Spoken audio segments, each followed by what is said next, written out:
near Oak Street Beach, but was safely rescued.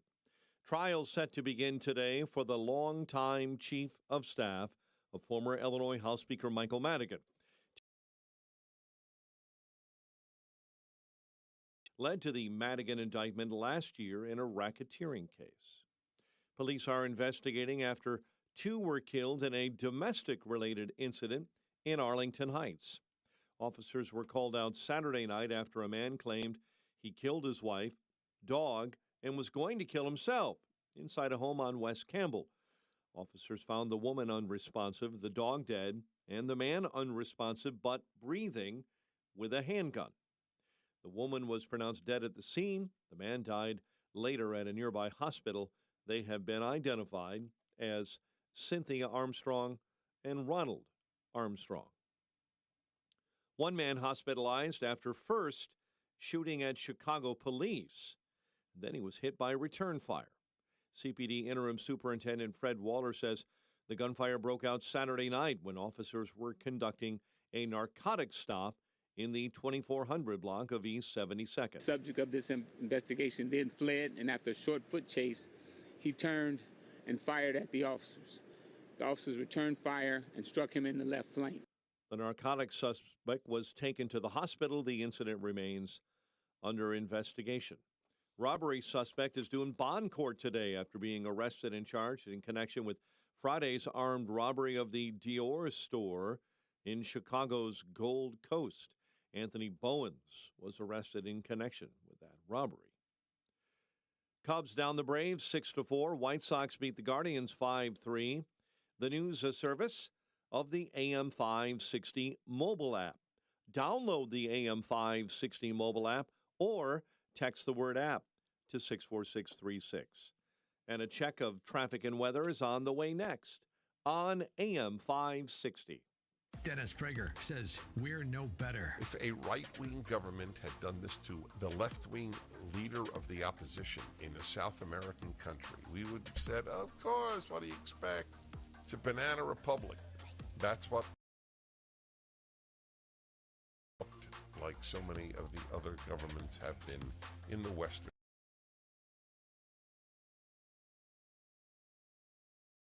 On AM 560, The Answer. The Tunnel to Towers Foundation has been supporting America's heroes and their families since September 11, 2001, like the family of Franklin, Tennessee police officer Jeffrey Carson. He left a successful country music career behind to serve his community. Then he lost his life in the line of duty. Tunnel to Towers helped his wife and son by paying off their mortgage. Help support hero families like the Carsons. Donate $11 a month to Tunnel to Towers at T2T.org. That's T2T.org. Hi, I'm Martha Stewart. Every year, more than 4 million pets enter shelters here in the United States. My friends at American Humane have been helping animals since 1877.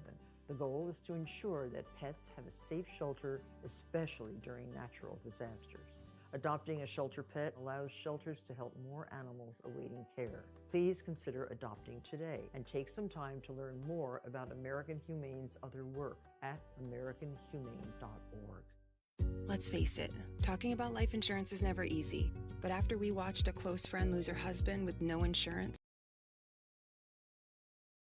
Yeah, but shopping for life insurance can be almost as difficult as talking about it. But then we heard about Ethos Life Insurance. They're a new kind of life insurance, built for people on a busy schedule who don't have time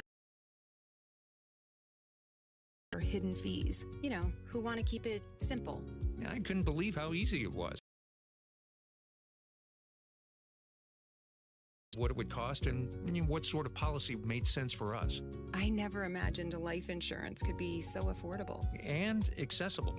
The peace of mind knowing that our future is secure, it just removes a lot of the fear around getting older and... Yeah, the unexpected. I'm glad we talked about it. I'm glad we went with ethoslife.com. Go to ethoslife.com now for your free estimate. That's ETHOSlife.com. Ethoslife.com. 6:07. Let's get an update on the roads. In our Team Hochberg Traffic Center, a service of Tom Mirabali Insurance, no matter the time of year, you can purchase a PPO health insurance plan that eliminates the mandatory maternity coverage. Get started at healthplanchicago.com. Inbound Edens, 21 minutes, Lake Cook Road to the junction. The Kennedy at 28, O'Hare to the Burns Circle interchange. Outbound, big jam on the outbound Kennedy, 32 to the junction from an earlier accident between Diversey and Irving Park. Ike, 28 from 390 into the old post office. Stevenson, typical delays, and about 24 minutes into DuSable Lakeshore Drive. Right now, the Dan Ryan Express lanes are stop and go inbound between Pershing and the Stevenson. AM 560 Weather Center forecast with our AccuWeather meteorologist, Steve Williams. A shower early, then cloudy and breezy. High today at 77. Mostly cloudy tonight, low 64. A partly sunny day tomorrow, high 82. Storm, the high at 82. I'm Steve Williams on AM 560, The Answer. 69 in clouds. Next news 6:30. Chicago's Morning Answer continues next on AM 560, The Answer. Listen to AM 560 The Answer online at 560theanswer.com, on the AM 560 mobile app, on your Alexa-powered smart speaker, and on TuneIn, iHeart, and on Odyssey. Now, from the Signature Bank Studios, this is Chicago's Morning Answer with Dan Proft and Amy Jacobson on AM 560 The Answer.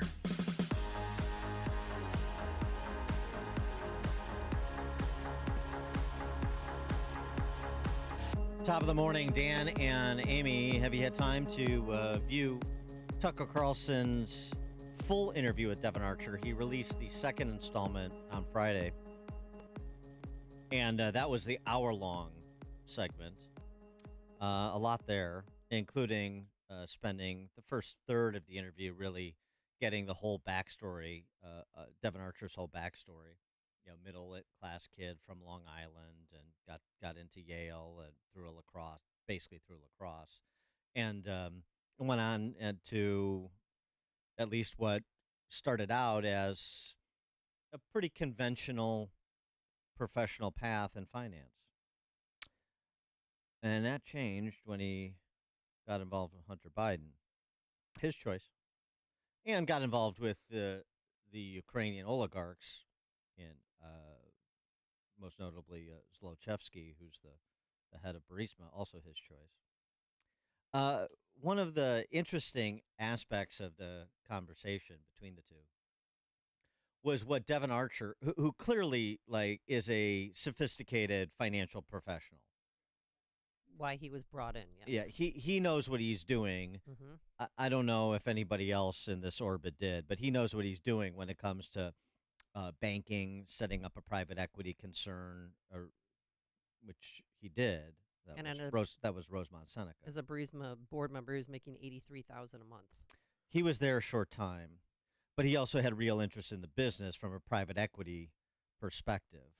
Hunter Biden, well, he'll get to Hunter Biden's move from being legal counsel to Burisma to getting a board seat, because he spoke about this Icarus moment in the first installment with Tucker Carlson, the Icarus moment for him and for Hunter, perhaps unbeknownst to Hunter. So we'll talk about that. But first, the whole issue of the firing of the prosecutor in Ukraine.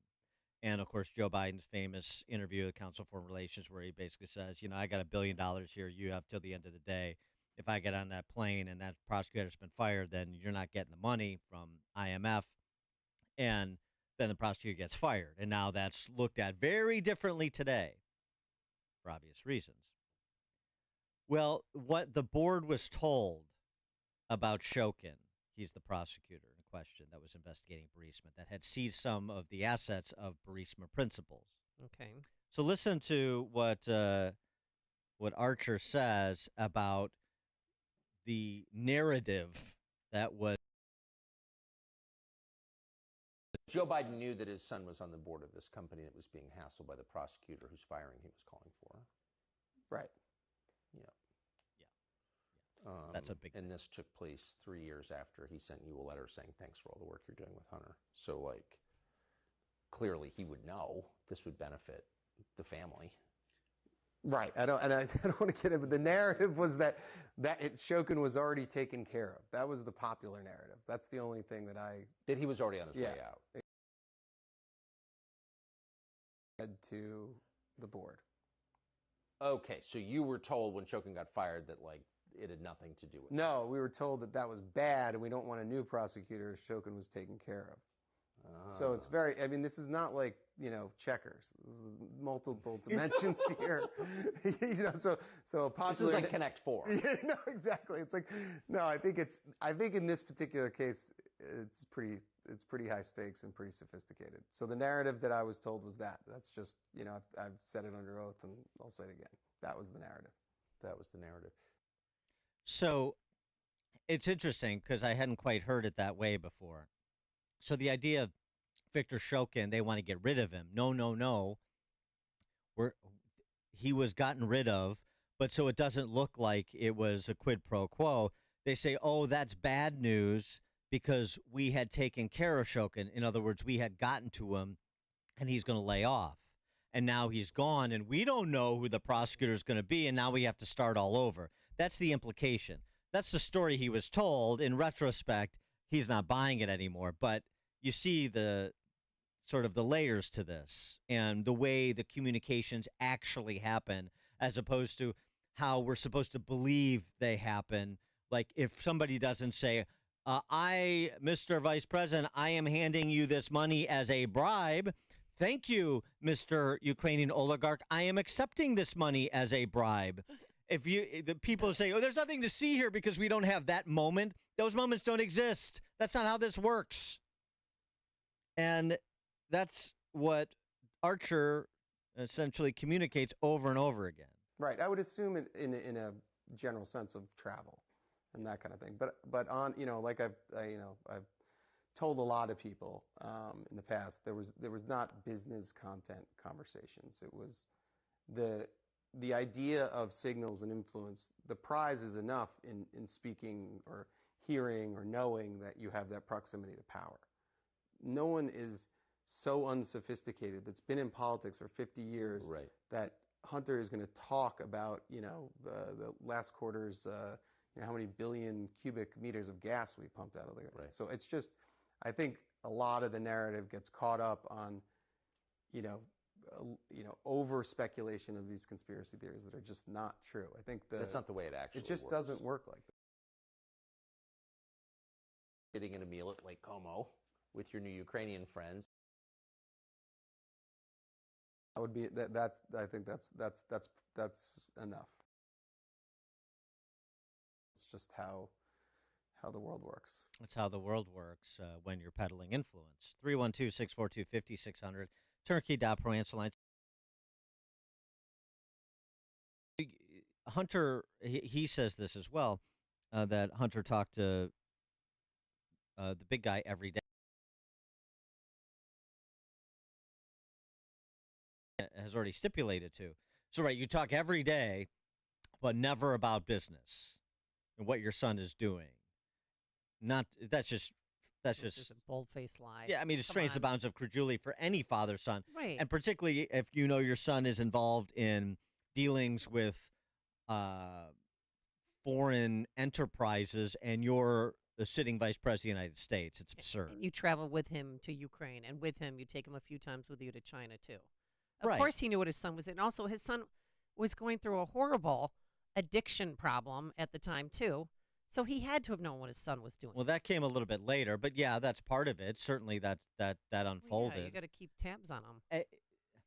And the other thing, too, again, just for emphasis here, like, you didn't need, you're going to talk about the inner workings, how many cubic meters of natural gas was extracted out of some formation. No, of course. And Dax, Joe Biden wasn't looking at cap tables. He's probably never read a balance sheet or looked at a cap table in his life. And that also says something about him and this whole influence peddling operation. But so this, again, the smoking gun that you're looking for, it's all circumstantial until you start pouring through the suspicious activity reports and you start figuring out how is this family financing of this, and why are these cash distributions going throughout the family, and why are they lying about Joe communicating with Hunter, then Joe communicating with Hunter's business partners, then Joe doing meetings with Hunter's clients. So, you start to ask like rational, straightforward questions, and you get absurd responses like Dan Goldman gave about you just being curious. And what do you get? Let's bring in Jasmine Crockett again. Jasmine Crockett from Dallas, Texas, this new congressman I'm really starting to appreciate. You heard what she had to say about Trump. She completely misunderstands the January 6th indictment. Here's what she has to say about the investigations into Biden Incorporated. From a Republican perspective, how much do you think this is political? First of all, it's good to see you, Aaron. And no, we will not be taking part. This is going to be a closed door hearing that they are going to have. It's just going to be the Republicans on the committee, which means that we cannot be sure that we will get the truth and facts out of this hearing. Seemingly, the Republicans are allergic to facts. And so I don't look forward to whatever lies will be spewed. But interestingly enough, I think that a lot of my colleagues need to go back to school and maybe go into the work of being detectives, because seemingly that's what they want to do right now is play detective and weaponize the government. This is the party of projection. They continually say that that's what the Democrats have done with these indictments of Trump, not recognizing that, number one, these indictments have come not only from the federal level, but also the state level in multiple states, in addition to the fact that to weaponize the government means to misuse the government, say, for political purposes, as your question insinuated. And that's all this is political. And they don't want to focus on the problem known as Trump, who is their front runner for the presidency. Whew. 312-642-5600 is our turnkey.pro answer line. You can also text us all morning long at 64636. Type in DA, then a quick comment. So that's the spin, to the extent that even qualifies as basic spin. She's so inept and inarticulate because she's so ignorant. So here's Devin Archer on narratives like that you're hearing from the Dems and hearing from Dem members of Congress and also Dem members of the press corps, of course. As children, I mean, I've been to their lacrosse games there. That's not it. There's no corruption here at all. This is totally normal. Joe Biden had no role whatsoever in his son's business or knowledge of it. But right. That seems false. Yeah, I think that's categorically false. I think that he was aware of Hunter's business. He met with Hunter's business partners. You found a letter that illustrates that he knew me. And he's thanking you. He's thanking you for his efforts. So I think that was, I think your efforts. Yeah. Yeah, I think that's not factually right. But in the same breath, I don't think Joe Biden's looked at a balance sheet or a cap table or what have you, or any financial document, probably ever. Yeah. So there done pretty well for not looking at. Well, that's. Yeah. Yeah, he sure has, hasn't he? But that Dem narrative you hear from Jasmine Crockett, you hear from Dan Goldman, the rest of them, not true. It's just not true. And this is Devin Archer, who has, he explained, no animus toward Hunter. Hasn't talked to him since his conviction in an unrelated matter that had been was reversed again and instituted, and he's looking at a year and a day in jail. By the way, I'm not lauding Devin Archer as some hero in this story. I think Devin Archer is really interestingly excited to have this sit down with Tucker and to clear the air on some of this stuff. And probably this is a little bit of reputational rehab. Well, it's cathartic, too, because, you've been keeping it in for so long and you want to tell people what's really going on. Maybe. I think there's more afoot than just catharsis and a reset. he was sentenced to a year and a day. He was also ordered to forfeit $15 million and make restitution in the amount of more than $43 million. So things great for No. Devin Archer these days. The budget's getting a little tight at home, yes. This was a funny exchange too. There was a couple of funny ones. They really seemed to enjoy each other's company They do. and laugh together about the ridiculousness of some of these statements, mainly coming from Biden flacks, if not the big Hunter the artist. Oh, yeah. When did he take an art class, by the way? Did he major in art? Or? He was with Hunter for a decade Yeah. as a business partner. He had been, as he described, his house. He had gone to Hunter's kids' lacrosse games. He was a friend of the family. And Hunter wrote him this lovely friend letter, too. Remember that you read on the air? That was so right. well. Brother, that's what he said in the letter. Mm-hmm. So, yeah, when did you notice... Yes, when? But I just have to ask, like, in the many years that in the 10 years you spent with him, did he evidence any interest in painting? No, not particularly. But he was very, he was a very well-read student of history. So he was far more interested in, art. I wouldn't say artistic ventures, but certainly not painting. That was a surprise. It was a surprise. Yeah, it was a surprise. What is that? I mean, I think that after looking at the portfolio of our experiences, Yes. I might do the same thing. You might do the because I mean, it's just. I mean, that's a long haul for sure, covered with tragedy and Yes. Addiction, and then going through all that. I think you just have to have a reset. That makes sense to me. Getting $500,000 for your paintings like 6 months after you start painting seems a little weird. No? I mean, I'm not I mean, I do have smart artists in my family. I wish my grandfather got Yeah. that, but yeah, no, that's Do you good think for him. your life has also taken, ups Yeah. and downs and Right. twists and turns you didn't expect. If you decided, like in 6 months, to start painting, do you think that you could get $500,000 a painting? I don't know. It depends on how the show goes. Right. Do you like blow art? Yes. Yeah, it's another punchline, and I guess those influence peddling habits die hard.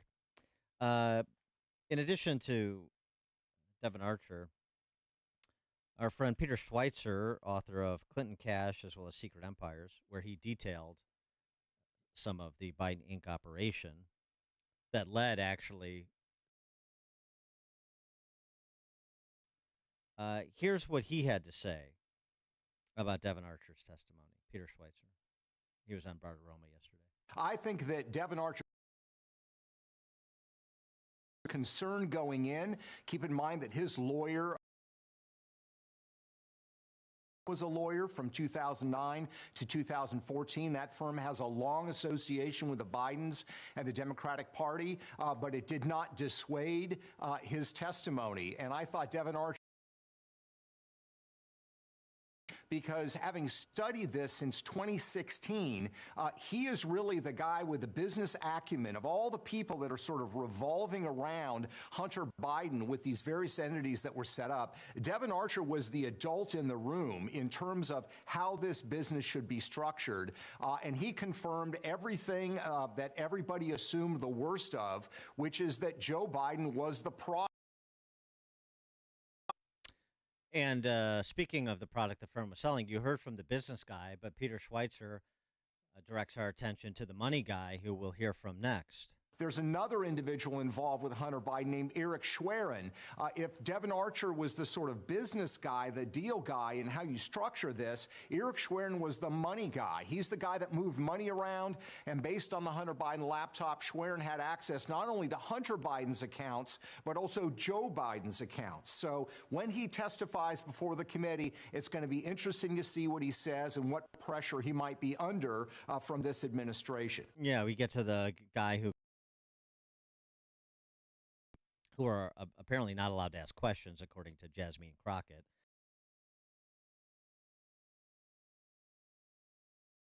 How she thinks you do oversight without investigating, but but that's the Democrats' narrative, so that's fine. But the money guy can help perhaps explain the distribution and conversations about the distribution and Hunter Biden made about being sick of paying everybody's bills, including the big guys, and so on and so forth. That could be quite explosive. The only thing that Peter Schweitzer got wrong in his conversation with Murray Bartiromo, and this is important for Republicans, is his characterization of the media. Take a listen. It has completely collapsed. And honestly, I don't know how any self-respecting journalist is going to pay attention to anything that the Bidens say because of how many times they've been lied to. It reminds me of these terrible situations of spousal abuse where the abused spouse just keeps going back and making excuses for the abuser. That's kind of where we are with the media. And I think that this telephone would be ultimately the thing that shows to everybody not only that this was haphazard and there were these occasional phone calls, this was a systematic business operation that the Bidens were running to sell access, to sell influence. And by my calculation, they got $30 million from the Chinese. On top of that, they got money from the Ukrainians, the Kazakhs, the Russians, and others. It's an astronomical number when you look at it in the larger context. So he's, of course, talking about the bat phone that Hunter and company got for the big guy for the purposes of doing business and getting the call log from that bat phone. That's what he's talking about. But the idea of the press corps as the battered spouse in this scenario, no, absolutely not. That is not accurate. And I guess he's holding on to the hope that there are some enterprising reporters who would be offended at being lied.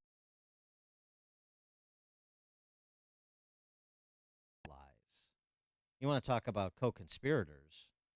I'm just not sure which direction it runs. Does the press tell Biden what to do, or does Biden Incorporated tell the press what to do, or some combination of the two?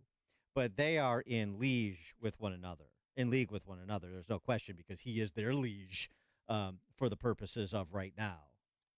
And there was a good piece by Holman Jenkins in the Wall Street Journal about this.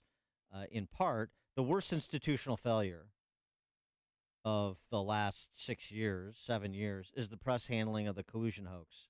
A failure of intelligence, judgment, and character by many reporters and editors.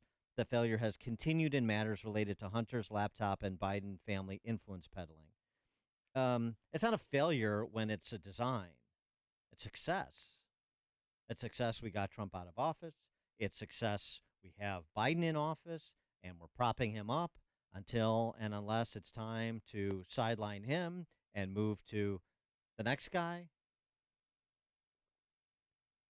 A relentless focus on all things January 6th and Trump and the insurrection and so on and so forth has provided the political cover for someone like Jack Smith to do what he's done. Those aren't failures. That's what the press is set up to do in 21st century America. That's who they are. They're not a battered spouse. They are not failing. They're succeeding. You just don't understand the nature of the D.C. press corps. And it's about time more Republicans, including people as sophisticated as Peter Schweitzer, did. Coming up on Chicago's Morning Answer. A perfect segue to our friend Kevin Brock, former Assistant Director of Intel for the FBI. We'll talk to him about whether or not the FBI deserves to retain its Section 702 spying powers. We'll start there at 6:36. And hey, Mayor Johnson, can you at least... We'll explain, but now let's head into the newsroom. Here is Mike Scott. 69 degrees at 6:31. The former Attorney General of the Trump administration says he's willing to testify against the former president. For concluding that there had been fraud in those instances. Some of them were obvious. Speaking on CBS's Face the Nation, Bill Barr reiterated he had told Donald, end quote, that there was no evidence of fraud in the 2020 presidential. Fighting helicopters collide in midair in Riverside County, California. One of those two helicopters landed safely, the other caught fire and crashed, killing a CAL FIRE division chief, a captain, and a contract pilot. The last former Minneapolis police officer charged in connection with George Floyd's 2020 murder will be sentenced today. Tou Thao will be in court to find out his punishment. Thao is the fourth of 4 officers charged. He's already in prison on 3.5 years sentence for depriving Floyd of his civil rights. At least 2 people are dead after a boat fire in Southern California. 3 survived the incident. They are being treated at hospitals with burn-related injuries. A child was burned when a boat caught fire here locally on Nippersink Lake in Lake County Sunday afternoon. Fox Lake Fire says it happened around 2:15 p.m. There were 4 on board. All of them jumped off and made it. Hazard statement is up today through 11 tonight. Waves so tall and strong that they swept a bicyclist out to Lake Michigan yesterday near the Oak Street Beach. That bicyclist was safely rescued. Trial set to begin today for the longtime chief of staff of former Illinois House Speaker Mike Madigan. Timothy Mapes served as Madigan's chief of staff from 1991 until June of 2018, when he was ousted following allegations of harassment. The Thomas More Society is celebrating in court a major victory. The group says during a hearing last week, a federal judge issued a temporary injunction out of a law impacting crisis pregnancy centers. On Friday, Governor J.B. Pritzker was forced to respond. Again, these organizations are allowed to communicate to people who are on their way, but they're not allowed to deceive them according to this law, and I hope that the federal courts will recognize that. However, the federal courts seem to be favoring Peter Breen and an attorney for the plaintiffs who said the issues in this case are very simple. The First Amendment is for everyone, and free speech declares that means that government should not be telling you what is true or false on an issue of significant public debate. The federal judge denied the state's motion to delay a response, saying their arguments were, quote, meritless on many levels, end quote. Oak Forest police continue investigating a domestic homicide where a woman was found with fatal stab wounds in the road Friday night. Police say 30-year-old Lauren Picor was found in the 5300 block of Diamond Drive. A person was taken into custody after a lengthy standoff on Saturday afternoon. Cubs down the Braves 6-4, while the White Sox beat the Guardians 5-3. The news, a service of MyPillow. MyPillow employees want to thank you by giving you the lowest price in history on their MyPillows. Queen-size MyPillows, regular price $69.98. Now only $19.98 with promo code LIBERTY. A check of traffic and weather on the way next on AM 560. Mike Gallagher says it's not just political figures getting attacked. You hear the kind of vitriol that they are directing towards all of the Republican candidates. They're coming after you and me. They don't hate them. They don't hate Trump. They don't hate DeSantis. They hate Republicans. They hate Americans. They hate the country to begin with. And who could doubt that? The Mike Gallagher Show, weekdays at 9, right before Dennis Prager at 11 on AM 560. The Answer. Hi, folks. Sebastian Gorka here. Are you worried about investing in the stock market, especially with Joe Biden in office? Do you really trust this economy? What if you could invest in a secure, collateralized portfolio with a high fixed rate of return that's not correlated to the stock market or the Fed? A portfolio where you'll know what each monthly statement will look like with no surprises. Your interest is compounded daily. You're paid monthly, and there are no fees. You can turn your income on or off, compound it, whatever you choose. And get this, there is absolutely no loss of principal if you ever need your money back. Just go to InvestYRefi. That's invest, the letter Y, then refi.com, or call 888-YREFI24. You can earn a fixed rate of return of up to 10.25%. Just call InvestYRefi.com and tell them Dr. G sent you. Balance of Nature, changing the world one life at a time. I think it's just a really good idea simply because I have such a busy schedule that I can't always take care of all of my nutritional needs in the proper ways. I really like it. It's quite nice. I would say that I have more energy. I'm sleeping really well. With my schedule, I don't get quite enough sleep sometimes. And when that happens, I still can manage to have a normal day the following day. So I'm pretty well pleased with it. Call 1-800-246-8751 or go to balanceofnature.com. Plus a free fruits and veggies travel set with free shipping and our money-back guarantee. Hurry, this offer ends tonight. It's your last chance to take advantage of it by going to balanceofnature.com or call 1-800-246-8751 and get this special offer by using discount code CHICAGO. I tell you, I get no respect. So I walk into a coin shop with silver bullion for sale when the owner says, "You look like you don't have two coins to rub together." I say to him, "Bullion." He orders me to quit cussing, tosses me out the door, and I land cheeks down on my 10-pound bullion bars. Ouch! My rear end is still black and blue. You should have come to Fox Valley Coins, where we treat every customer with respect, buying or selling. Whether you're liquidating a collection to pay the rent or trading unwanted collectible coins, currency, and bullion for extra folding money, Fox Valley Coins is happy to see you. We also pay top dollar for scrap gold and sterling at Fox Valley Coins, the Midwest's premier coin company. Open 6 days a week, one light north of I-88 on Route 59 at the Naperville-Warrenville border. Check us out at foxvalleycoins.com. Over 40 years of family-owned integrity. That's foxvalleycoins.com. I'd get my butt down there, but the doctor warned me to take it easy for a week. Oh. 6:39. Let's get an update on the roads. Team Hochberg Traffic Center. We will start on the west side of Chicago, Austin neighborhood division between Cicero and Costner. It is completely flooded out this morning. Water main break stretching for about a block and a half underneath an overpass. It's closed due to the flooding. It will be there for some time. We'll keep our eyes on it for you. Near North Side, Old Town, an accident, Sedgwick and Goethe. I-80, solid traffic due to an accident with a left lane block eastbound between Richards and Cherry Hill. Traffic, a service of Blindster.com.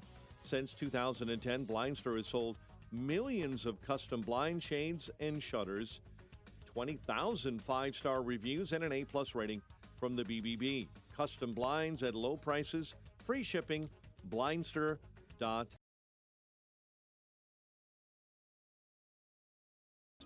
AM 560 Weather Center forecast.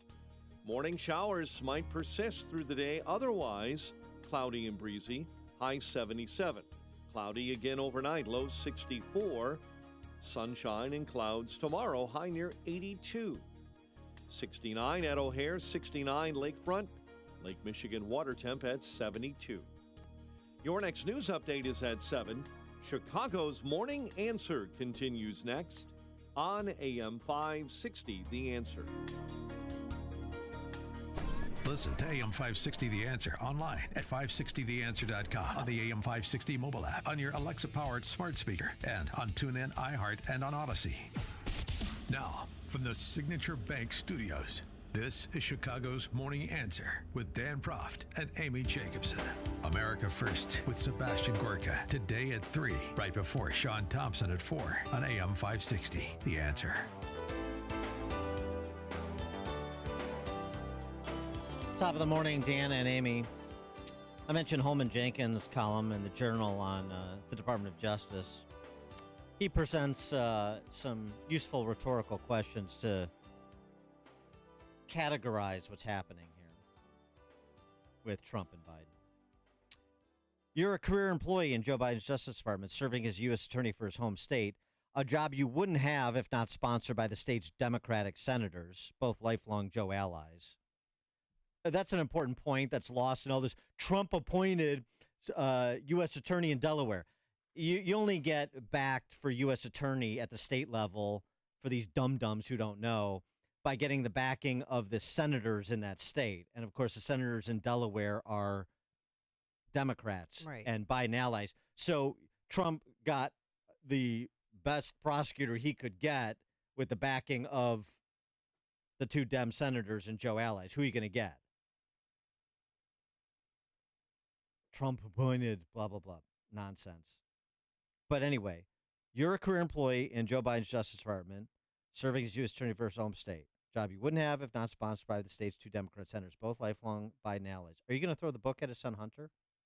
Of course not. The answer could not be otherwise. After all, more worrisome to the public even than evidence of favoritism would be an inkling that Biden's DOJ was going out of its way to undermine its own president. That's exactly what the hue and cry would have been if they did go after Hunter, and they do try to work their way from Hunter to the big guy. That's election interference. The press will pay attention when they claim it. Now, the other side. You're in the unique position of a Justice Department special counsel given unlimited resource to investigate a single person, the president's political enemy, Donald Trump.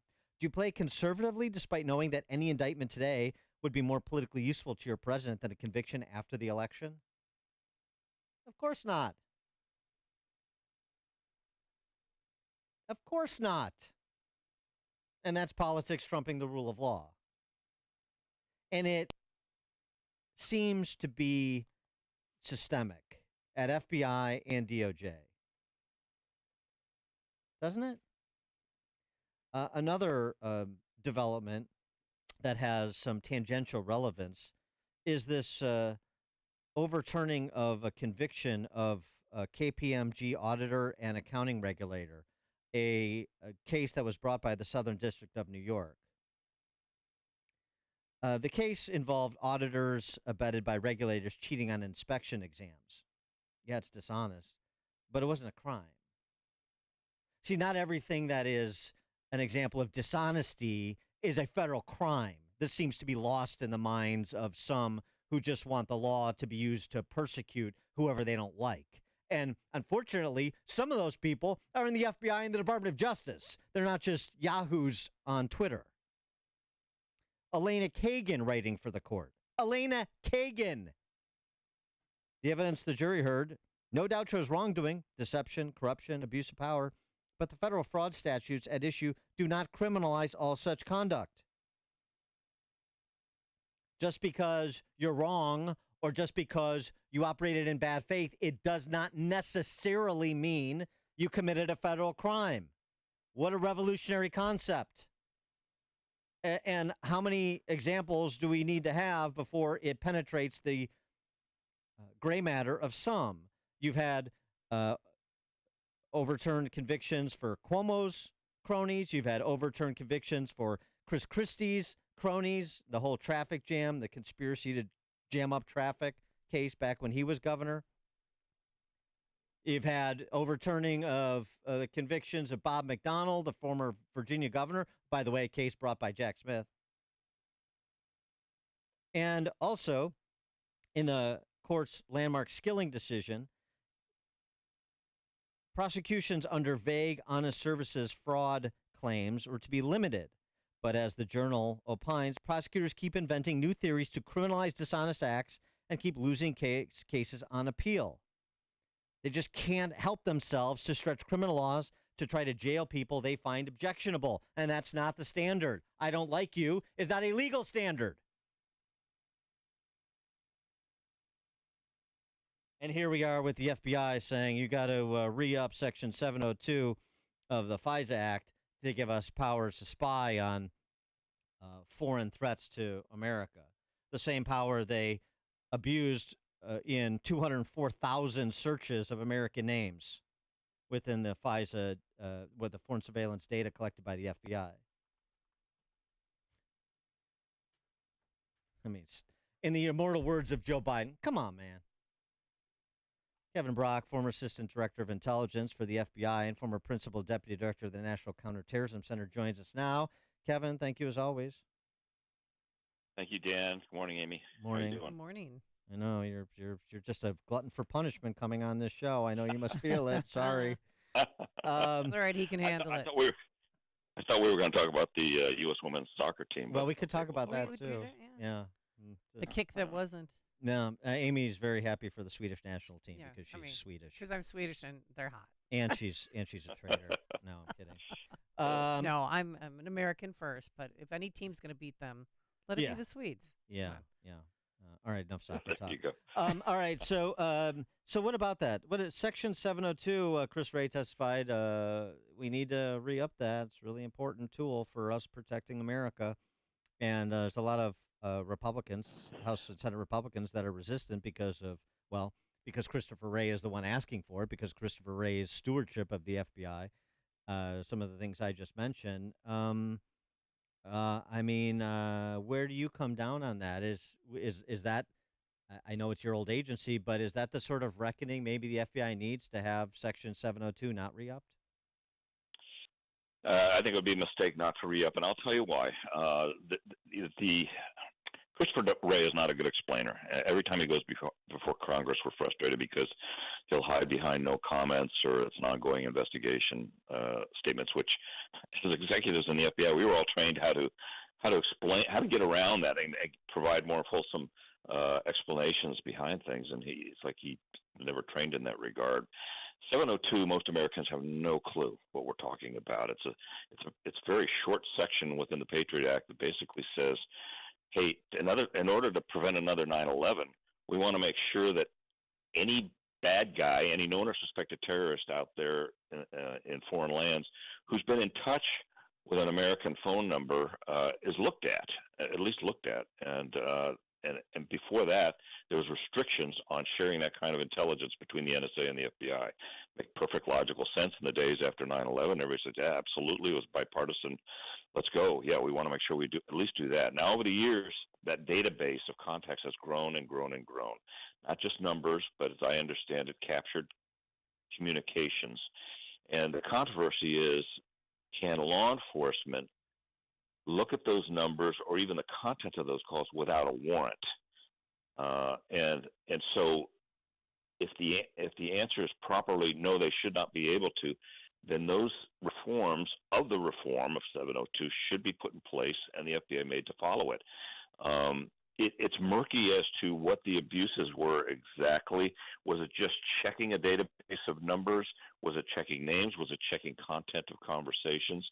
And audited, IG findings have shown that the FBI looked at that database in a way that could be interpreted as improper, as violative of the Fourth Amendment.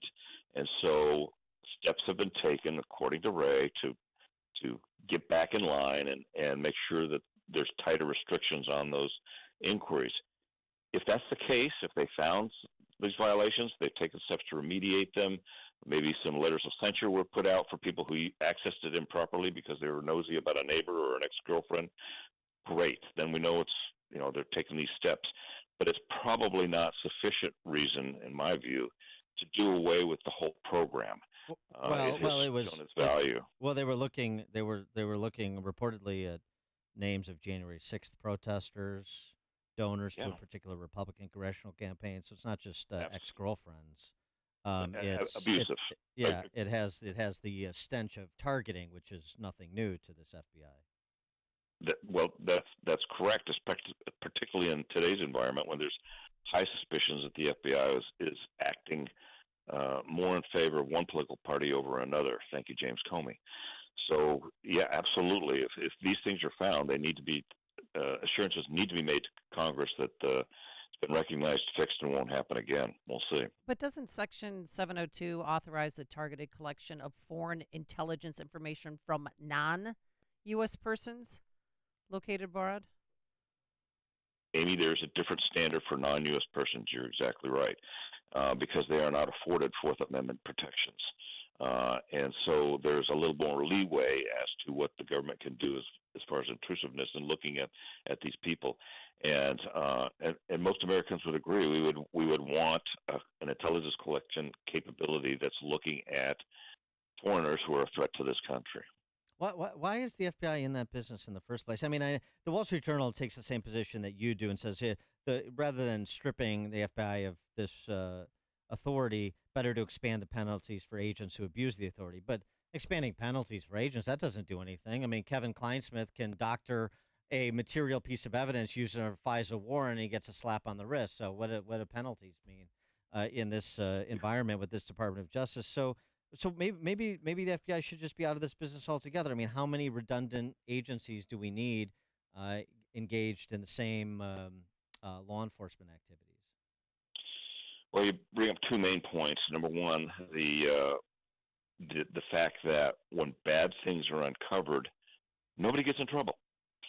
Censure there's letter. no penalty. We don't. When bad things happen, we can't. We don't even get them identified. We're still waiting to hear about the results of that long-running investigation into the Richmond office about a memo. I mean, that takes years and years and years to investigate a freaking memo. The most abusive thing that has happened by FBI leadership in the last few years was the contrived Crossfire Hurricane case. The three principals who contrived it, Comey, McCabe, and Strzok, are all making great money, appearing on TV and writing books, and there's been, and McCabe, who was fired and stripped of his part of his pension, that was all restored, no harm, no foul. There's no consequence for egregious actions and violations of abuses of power, and Congress and its oversight, until there's a greater insistence on visibility or a line of sight on what type of penalties are attached for these abusive actions, then you can reform the Bureau all you want, but nothing's going to change. Yeah, so that's what I mean. So why not shrink its footprint? No, you're not doing this anymore. Well, then who picks it up? The reason for that, Dan, real quick, and I didn't get pedantic on this, but we have decided as a nation that there's a line of demarcation between our efforts to collect intelligence on foreigners and our efforts to collect intelligence on Americans, and that only the FBI has the authorities under Title 50 to collect intelligence on Americans. So if you take it away from the FBI, then you're going to have to give that authority elsewhere in government. Does that fix the problem? I'm not so sure. An argument can be raised, and has been raised since 9/11, should the FBI have a dual mission of law enforcement, enforcing the criminal statutes of this country, and collecting intelligence, for threats against the country? And some have argued, no, it should be a dual system like they have in Canada and England. And others have said, no, it's a greater efficiency if it's concentrated in one agency. That debate can still go on. Have you ever had any interactions with Jack Smith over your career? Did you guys overlap at all? Jack Smith, the sacrificial lamb? No, I didn't. I will tell you this, that any investigation that I conducted and brought to the U.S. Attorney's Office had to be so incredibly airtight for them to take it to court. Anything short of a confession or audio-visual evidence, they really wouldn't take much of a chance on. They're that cautious about bringing a prosecution that might lead to an acquittal. Here we have 4 charges by Jack Smith brought against Donald Trump that are so wide open and probably going to be easily overcome by his defense team, that it gives rise to the question: is why would a prosecutor take a reputational chance on this? Well, the answer is the reputation is already bad. Because the case you alluded to earlier, the Bob McDonnell case, where the Supreme Court overturned it 9-0, he has no reputation to salvage. So that's why I refer to him as kind of a sacrificial lamb from the prosecutive side. For the Democrats can put him up, and he'll bring any case they ask him to, and he's not concerned about a conviction. This whole thing is aimed towards getting Donald Trump off the board for the 2024 election. Well, get him. Yeah, I think it's getting him on the board for the 2024 ballot is what this is aimed at. In my view, getting him on the board. This is who they want. This is who they've always wanted. This is why they obsess about it. Yeah, it used to be get him off the board. Now they want him on the ballot, and but they're just messing with they him. can't make it.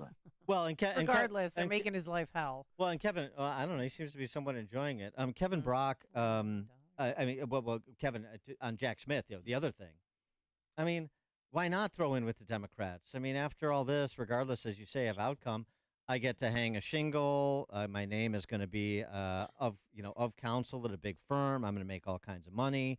I could get a sinecure at Georgetown like Peter Strzok or some other some other Tony position, because that's what's going to happen. He's going to make money. He's going to That's right. sell. Maybe he'll write a book. Whatever he wants to do, all avenues are open because the Democrats in control of all these institutions will open the doors for him. So why not throw in with the Democrats, which is what he's Well, that's a great point. He'll be on MSNBC every day. Yeah, it'll be the Jack Smith and Jim Comey show. I can't wait. Jack and Jim at 9.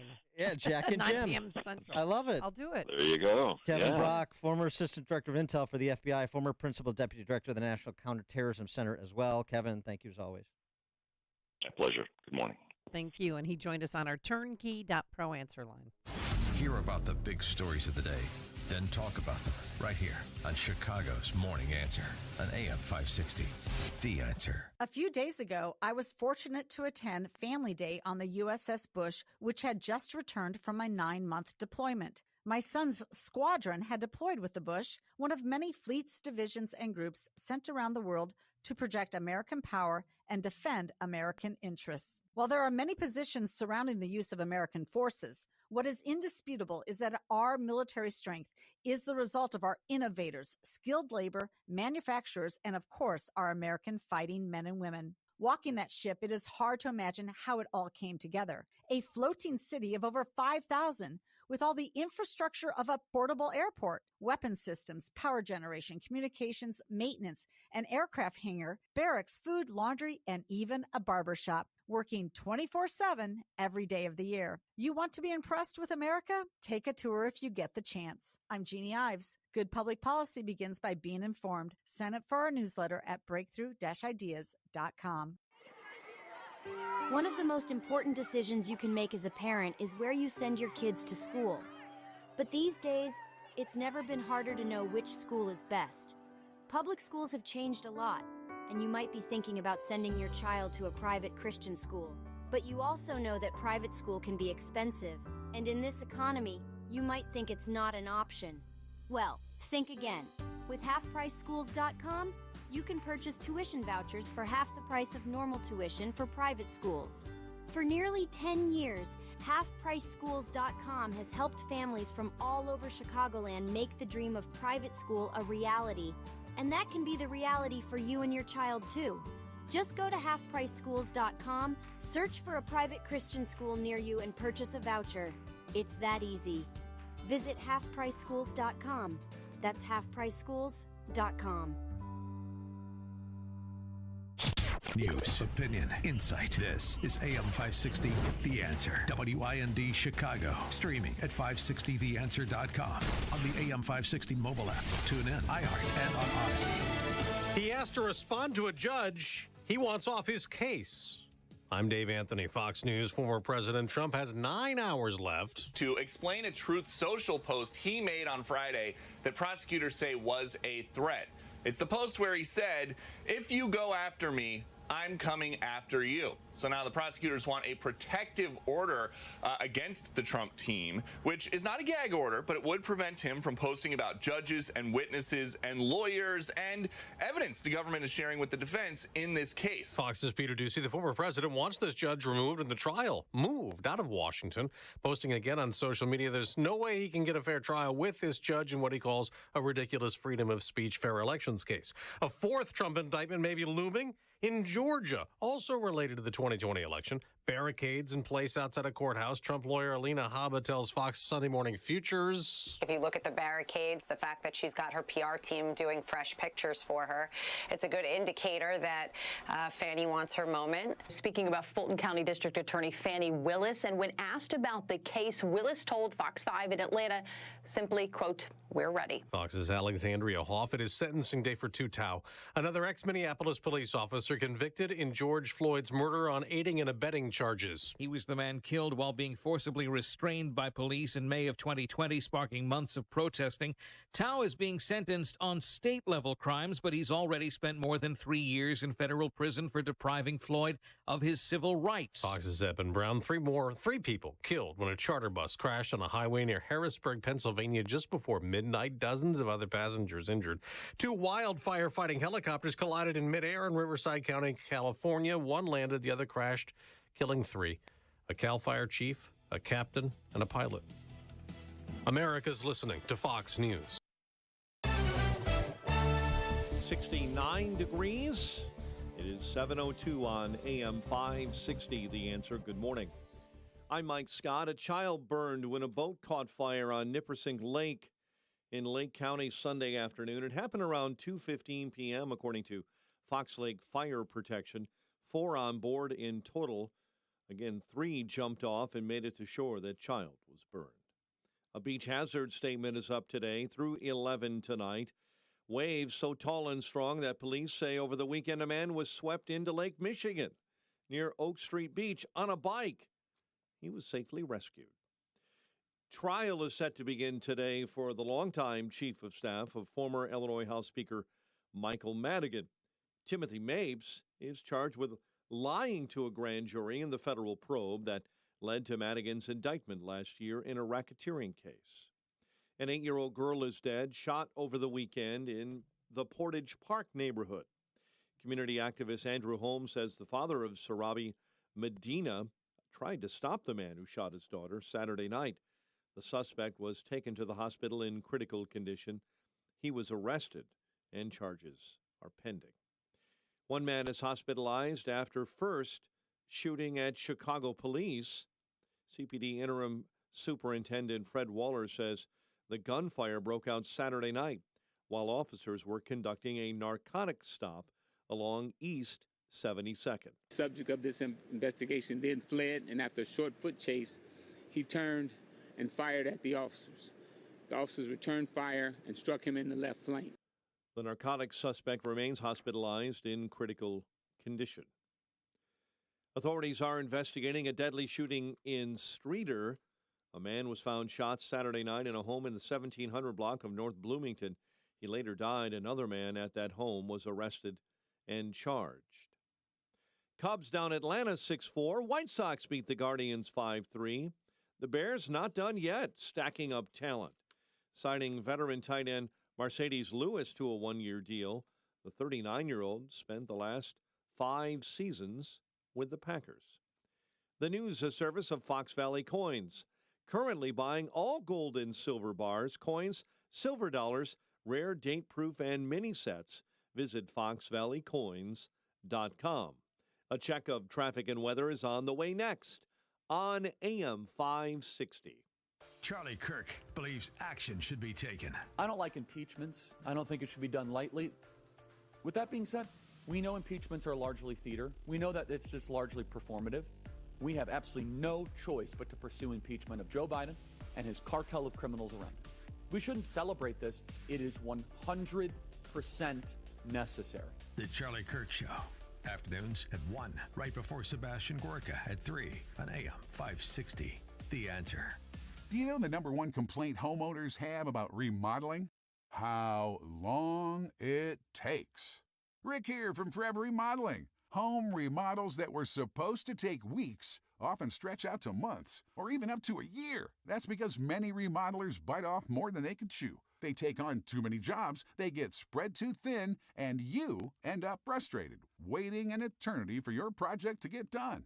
Call Forever Remodeling instead. From start to finish, we show your remodel the attention it deserves. We limit the number of jobs we do at one time. This lets us dedicate ourselves to getting your project done on schedule while delivering a result that's better than you imagined. For a free consultation, call Forever Remodeling at 847-809-3355 or visit foreverremodeling.com. We do kitchens, baths, basements, additions, and more. That's the number 4. everremodeling.com. The Tunnel to Towers Foundation has been supporting America's heroes and their families since September 11, 2001, like the family of Franklin, Tennessee police officer Jeffrey Carson. He left a successful country music career behind to serve his community. Then he lost his life in the line of duty. Tunnel to Towers helped his wife and son by paying off their mortgage. Help support hero families like the Carsons. Donate $11 a month to Tunnel to Towers at T2T.org. That's T2T.org. Hi, I'm Martha Stewart. Every year, more than 4 million pets enter shelters here in the United States. My friends at American Humane have been helping animals since 1877. The goal is to ensure that pets have a safe shelter, especially during natural disasters.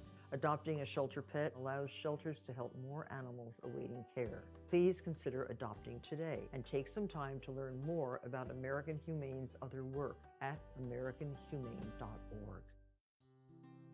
Balance of Nature's fruits and vegetables in a capsule, changing the world one life at a time. I'm a very, very skeptical person, so I think even if it had started working sooner, I was like, no, it can't be just Balance of Nature. Till I finally gave in and said, you know what? I think it's the Balance of Nature. So somebody will say, oh, I noticed this, or you look really good today, or you know, such and such, and I go, I know, it's the Balance of Nature. I have fingernails that I've never had before. They're long and they're strong and they're wow. Call 1-800-246-8751 or go to balanceofnature.com and get $25 off your first order as a preferred customer, plus a free fruits and veggies travel set with free shipping and our money-back guarantee. Hurry, this offer ends tonight. It's your last chance to take advantage of it by going to balanceofnature.com or call 1-800-246-8751 and get this special offer by using discount code Chicago. 7:08. Let's get an update on the roads in the Team Hochberg Traffic Center. Again, we'll start on the west side as we watch in Austin, Division Street, east and westbound, between Cicero and Costner, flooded out. CTA now rerouting buses. It is water main break. There is a ton of water just increasing its distance as you roll on Division Street through underpasses. Careful there. Near North Side in the Old Town neighborhood, there is an accident, Sedgwick near Goethe, and a possible gas leak being investigated. I-80 bad accident, left lane blocked eastbound between Chicago and Cherry Hill Road. On the expressways, 14 in on the Dan Ryan 95th into the Burns Circle interchange, and the Kennedy with morning heavies, 43 now, O'Hare into the Burns Circle interchange. Chicago's Morning Answer with Dan and Amy continues next. AM 560 Weather Center forecast with our AccuWeather meteorologist, Steve Williams. A morning shower in the area, otherwise breezy, cloudy day, high today 77, mostly cloudy tonight, low 64. Sun and clouds tomorrow, the high 82. Some sun and turning cloudy, thunderstorm on Wednesday, the high 82. I'm Steve Williams on AM 560, The Answer. 70 at O'Hare, next news 7:30. Chicago's Morning Answer continues next on AM 560, The Answer. Listen to AM 560 The Answer online at 560theanswer.com, on the AM 560 mobile app, on your Alexa-powered smart speaker, and on TuneIn, iHeart, and on Odyssey. Now, from the Signature Bank Studios, this is Chicago's Morning Answer with Dan Proft and Amy Jacobson on AM 560 The Answer.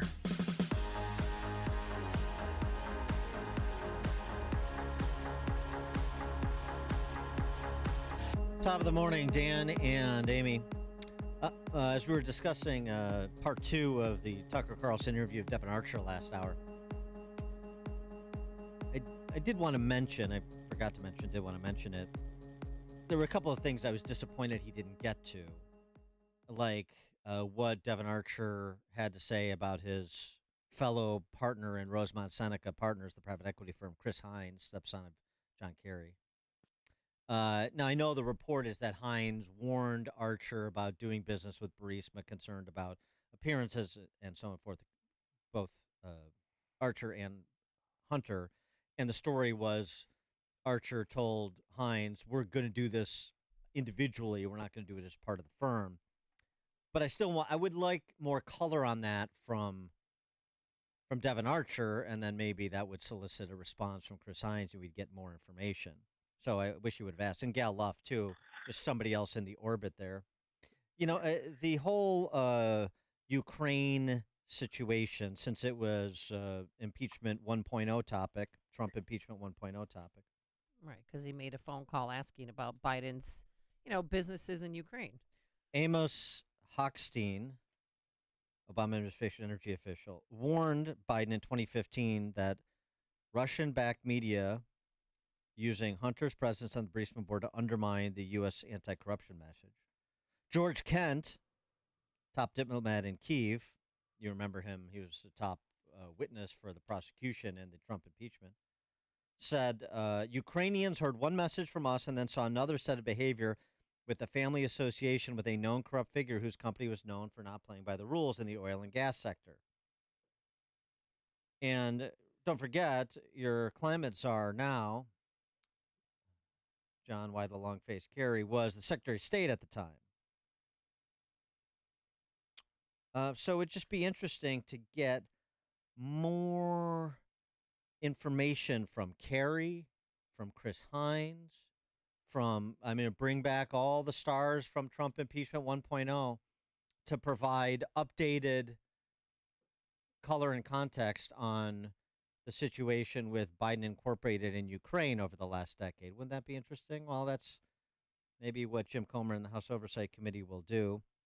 For more on this, pleased to be joined for our weekly conversation. Dakota Wood served America for 2 decades in the Marine Corps, Senior Research Fellow for Defense Programs at the Heritage Foundation. Dakota, thanks for joining us again. Appreciate it. It is great to be with you every morning, every Monday. It's just wonderful. Thanks. One other thing about this Ukraine matter is Devin Archer did say to Tucker Carlson that Victoria Nuland, who is this ubiquitous figure in the State Department, she's an Undersecretary of State at present.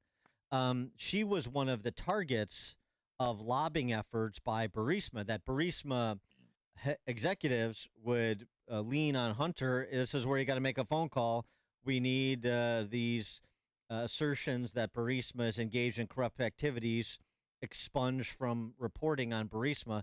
And he did mention Nuland by name as somebody who was the target of these lobbying efforts on behalf of Burisma.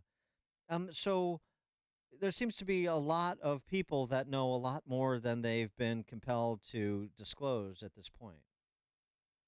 Well, you're exactly right. I mean, it's almost like dealing with children who know that they've gotten in trouble, and a parent is asking a question, the child dissembles a bit, and then later on you circle back and the child said, well, that's not exactly what you asked me, right? And so these physically labeled adults are acting like children, but very smart ones. So it's always, who do you know in these sets of relationships? And so I don't think it's a surprise at all that the same names keep coming up, because it's the people who have operated in that world. They know each other. They know each other's parents. Because of the family connections, it gets some access into areas that might be on a visitor logbook and usually is not in a visitor logbook. And you can drop somebody's name very plainly, but do it in a way that's not explicitly tied to, hey, I'd like $1 million to prosecute this deal moving forward, right? So they're gaming the legal system, but I think any rational adult looking at this would see what's going on and come to a very compelling conclusion just based on the facts and the evidences that you were talking about, and that others have covered in some portions of the mainstream media. But do you think that this is enough to bring Biden down, or at least, well, derail his reelection campaign? Not even I've almost given up guessing on that anymore. I mean, Biden has an entire career. The only thing he's ever done as an adult is politics. He's always made up stories and invented things. And when he was in a less dangerous position in terms of damaging the country, it was kind of cute, having Uncle Joe misremember things. And Uncle Joe misremember things when he was 45. Yeah, right. Oh, my gosh. Yeah, right. And so today, here he's at the height of the power, of his power. Everybody connecting with him has everything to lose if he is bounced from office. So they're going to do everything they can to keep him in. The White House spokesperson, his wife, his son, anybody connected who has things to gain, right? Or not be dragged before a court of inquiry and have all their misdeeds, laid out there in public. So Department of Justice, look at what they aren't doing against the Bidens and what they are doing to prosecute Donald Trump and others associated. Well, the other thing here too is I noted last week, for the first time since Russia invaded, that public support for continued funding of the Ukrainian war effort was less than 50%. And I can't help but wonder if, part of that is all of what we're discussing and people seeing this as, well, this is Biden's particular interest because he was the Biden family's petting influence and getting big cash from Ukrainian oligarchs. So that's their business, but it's not my business. And so now I see that maybe there's some ulterior motives at play here. Whether that's true or not, or fair or not to the larger effort, it's certainly that, corruption, spreads like cancer. Well, I think that is a great characterization. I mean, it's perceptions. Are people at the top who are telling me one thing competent, or are they lying to me? And then how should I then question other things that they're telling me if it's the same group of people? So when government officials behave in a way that damage their credibility and Americans' confidence in government, then we start to not believe or not trust anything that a government official says, right? And so it places a priority or a premium on honorable, ethical conduct, and that's the one thing that we don't see at the White House, the Department of Justice, senior leaders in Congress, police officials, judges, that decide to prosecute some crimes and not others. The removal of cash bail, for example. People who push for defunding police for political advantage in that moment. So I think all of these things, so the Biden family's connection with Ukraine, you remember Biden bragging so blatantly about getting the prosecutor removed, who was pursuing these corruption allegations. He bragged about that. And then during the campaign trail, argues the exact opposite about Trump family connections to some business deal. So it's this hypocrisy that erodes the public's trust in the government functions and the people who have been assigned to execute those functions, and it damages everything across the board. And our competitors globally see that. If you're in Beijing or Moscow, how are you looking at this, and do you see windows of opportunity to act if you think that America is mired in dysfunction? We're just discussing Section 702 of the FISA Act with Kevin Brock, former Assistant Director of Intel for the FBI, who's great. We just ran out of time with him, but he raised the issue, because I raised the issue of maybe the FBI should just not be in this business anymore since it can't seem to handle this power responsibly. He said, well, who's going to do it? And maybe you can explain this to us. Who's going to do it? Well, I mean, I don't know, DNI, CIA, NSC. We have all these alphabet soup agencies. I don't know who does what and how this sort of intelligence gathering goes from one place to the other, but do we need this many intel agencies? Maybe we should streamline a bit and also limit the damage when you have rogue individuals in charge of these agencies by limiting the power of some of them. Yeah, so I think there's always a pro and a con, advantages and disadvantages. If you had a single agency that did everything, if it gets corrupted, all is lost. If you have a whole bunch of agencies where they each have a different piece of the pie, it can seem disorganized. It's difficult for them to cooperate with each other, but it's almost a self-protection measure. No one agency does everything. So if you think of the borders of the country, stuff that's domestic is not handled by a foreign intelligence service, like the CIA, that's for others outside or non-U.S. citizens. If you've got somebody who's dealing with stuff outside the borders, then they're not authorized to pursue American citizens, right, with collection and spying techniques and all those sorts of things. So there are these barriers between, let's say, the FBI and the CIA and other intel collection things, because we don't want those instruments of government turned on America itself, on I get that. I mean, I get division of labor, and I also get, I know you military guys are into redundancies, and I get that too, to an extent.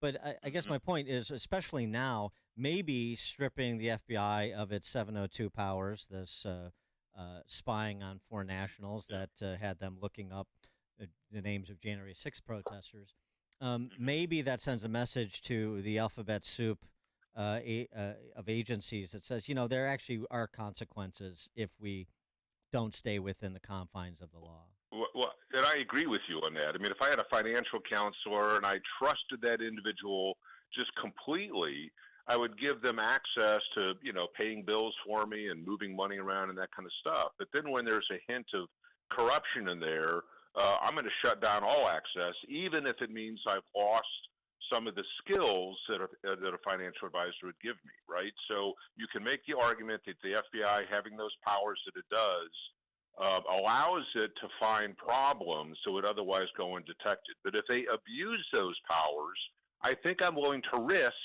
losing the ability to detect problems early if the greater harm, spying on Americans, right, is in jeopardy. So I agree with you on that. And part of those answers, when they originally come up with, how did 9/11 happen?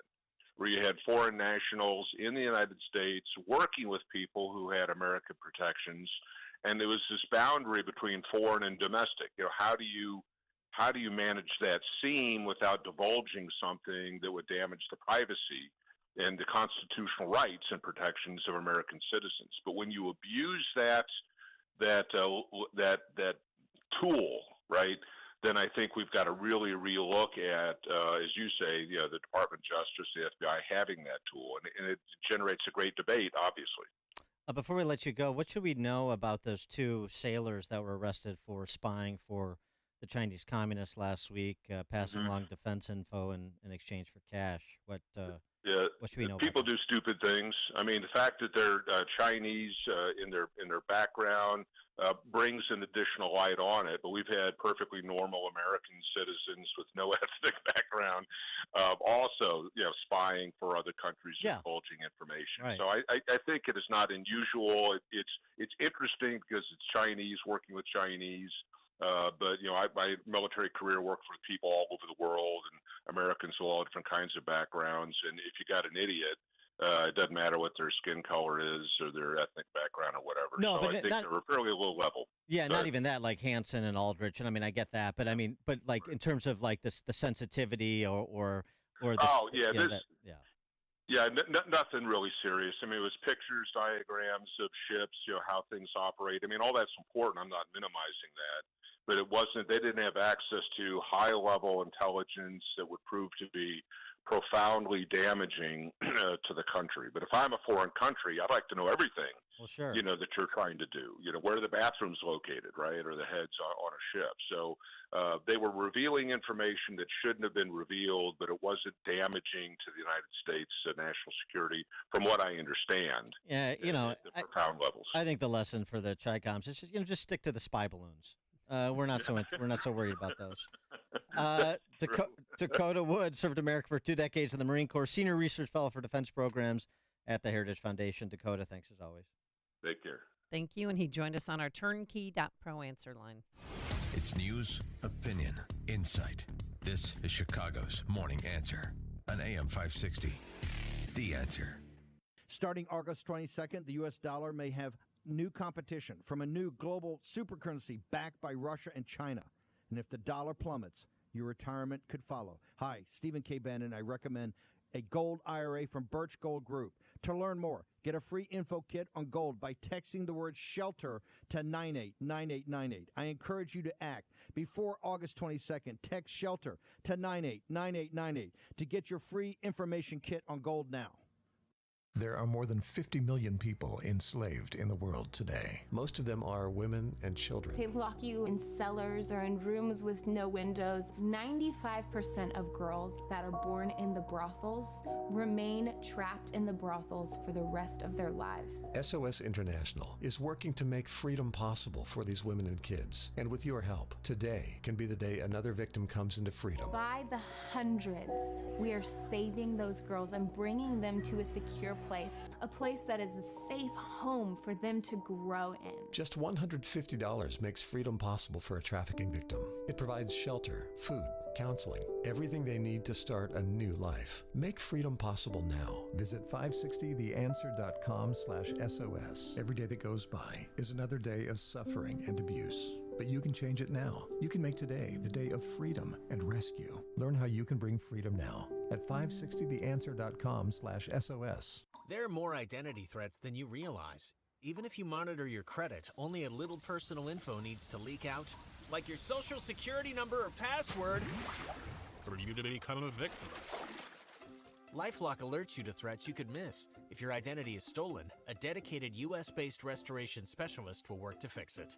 No one can prevent all identity theft or monitor all transactions, but everyone can save up to 25% off their first year with promo code NEWS. Go to lifelock.com. Hi, I'm Martha Stewart. Every year, more than 4 million pets enter shelters here in the United States. My friends at American Humane have been helping animals since 1877. The goal is to ensure that pets have a safe shelter, especially during natural disasters. Adopting a shelter pet allows shelters to help more animals awaiting care. Please consider adopting today and take some time to learn more about American Humane's other work at americanhumane.org. So what's the trouble here, mister? I don't understand what happened. I checked my stuff in Chicago, and when we landed in L.A., I came to baggage claim, and there it was, my $10,000 Canoma analyzer in pieces, completely trashed. Just the facts, buddy. What did you have it backed in? Well, just the box it came in, but there was all this foam and thick cardboard. It looks sturdy enough. That's what they all think, pal, till it's too late. What am I gonna do now? My boss is gonna kill me. Here's some good advice for you. The next time you transport anything valuable, put it in a Star Case, leading manufacturer of custom reusable shipping cases. So where do I get a Star Case? Now you're getting smart, bub. You can find everything you need to know to order one direct at starcase.com or call 800-822-STAR, where a friendly, knowledgeable sales engineer will be glad to help you design the custom case you need. That's starcase.com or 800-822-7827. Hi, folks. Dennis Prager here. Are you worried about investing in the stock market, especially with Joe Biden in office? Do you trust the economy? What if you could invest in a secure, collateralized portfolio with a high fixed rate of return that's not correlated to the stock market or the Fed? A portfolio where you will know what each monthly statement will look like with no surprises. Your interest is compounded daily. You are paid monthly, and there are no fees. You can turn your income on or off, compound it, whatever you choose, and there is absolutely no loss of principal if you ever need your money back. Just go to investyrefy.com. That's invest, the letter Y, then REFY.com. Or call 888-YREFY, that's Y-R-E-F-Y, 24. You can earn a fixed rate of return of up to 10.25%. Just call 888-YREFY24 or go to investyrefy.com and tell them Dennis Prager sent you. It's summertime, and you want to keep the shop, warehouse, and other doors open for ventilation. Air circulation improves the well-being of your employees and customers, but open doors can let in the uninvited, like strangers, birds, rodents, and bugs. Industrial Door Company of Chicago, Inc. can help solve the problem with a full line of commercial screen door products designed with these specific problems in mind. Call Industrial Door Company of Chicago, Inc. now. Also, regular scheduled maintenance is the key, and Industrial Door Company of Chicago, Inc. has multiple levels of maintenance programs for your company's needs and budget. They'll ensure your doors, grills, gates, and dock equipment are working to specification to increase the useful life of your doors. Visit their website to see a range of products and services at industrialdoor.com. Call anytime, 847-258-5620. Their team will be there to assist in designing a solution that works best for you. Since 1982, the Industrial Door Company of Chicago, Inc. takes care of your doors so you can take care of business. AM 560, The Answer. All right. Coming up on Chicago's Morning Answer. At 7:37, apparently Barack Obama's dreams from my father were about doing dudes. Take your calls. Who would be a nice mate for Barack Obama were if something to befall the marriage with Michelle? Oh, really? Yeah. I mean, who would be a good rebound for him if Michelle left? All right, we'll take 7:37. And later, who might be good for Barack Obama? Mayor Johnson, because he's a star chaser himself. We'll have you hear that audio. But now let's head into the newsroom. Here's Mike Scott. 7:31. 3 are dead after a charter bus crash near Harrisburg, Pennsylvania. 45 to 50 people were on board when it was involved in a collision with a passenger vehicle in heavy rain. More than 11,000 Los Angeles city employees will walk off the job tomorrow. It's a 24-hour strike in protest of what they call the city's refusal to bargain in good faith. An attorney for former President Donald Trump expects an indictment from a Georgia district attorney within the next few weeks. Here's Mark Mayfield. Alina Habba accused Fulton County DA Fannie Willis of wanting to have her moment. Habba says Willis is getting on the bandwagon with who she called the rest of the corrupt district attorneys and attorneys general who have indicted the former president. Trump is being investigated for his role in allegedly trying to overturn Georgia's results in the 2020 presidential election. I'm Mark Mayfield. A pair of helicopters in California collide while fighting a structure fire in Riverside County on Sunday. CAL FIRE Southern Region Chief David Fulcher told reporters firefighters were called to the area Sunday night as the blaze began spreading toward vegetation in the area. The chief says a full wildland fire dispatch, including aircraft, were sent to stop the blaze when the collision occurred midair. While engaged in the firefight, two helicopters collided. The first helicopter was able to land safely nearby. Unfortunately, the second helicopter crashed, and tragically, all three members perished. In other news we're following, more details are emerging this morning about a renowned New York City doctor and her baby found dead in a murder-suicide. Oncologist Dr. Crystal Cassetta entered her 4-month-old daughter's bedroom Saturday morning and shot the youngster before turning the gun on herself. Friends, colleagues, and patients wrote on Facebook the 40-year-old Cassetta specialized in breast cancer research. A child burned when a boat caught fire in Nippersink Lake in Lake County Sunday. Fox Lake Fire Protection said the blaze began on that boat around 2:15. 3 others jumped off that boat and they made it to shore. A father will ask a judge today to dismiss his case, in which authorities say he helped his son obtain a gun license 3 years before the younger man fatally shot 7 at a 2022 4th of July parade in Highland Park. Robert Cremo Jr.'s lawyers are expected to argue he was charged under an unconstitutionally vague law. Now, most legal experts have said it's rare for a parent or guardian of a suspect in a shooting to face any charges, in part because it is so difficult to prove those charges. Cubs down the Braves 6-4, while the White Sox beat the Guardians 5-3. A check of traffic and weather is on the way next on AM 560. Brandon Tatum can get passionate. I am not encouraged whatsoever to believe that the justice system is acting in good faith. Even if he had classified documents that he shouldn't have had or whatever, he should have returned them. They're not acting in good faith because they're not pursuing anybody else for the same crime. I'm about to lose my mind. I'm about to lose my mind today. How is it that they get to do what they do and then we go to jail for stuff that they did? The Officer Tatum Show. Weeknights at 7, right before Jay Sekulow at 9 on AM 560. The Answer. Are you considering a unique way to enhance your investment knowledge this year? Then sign up today for the all-inclusive Eagle Financial Publications Cruise. Along with our trusted partner, The Money Show, we're setting sail this December to explore some of the most beautiful and unspoiled destinations in the Caribbean.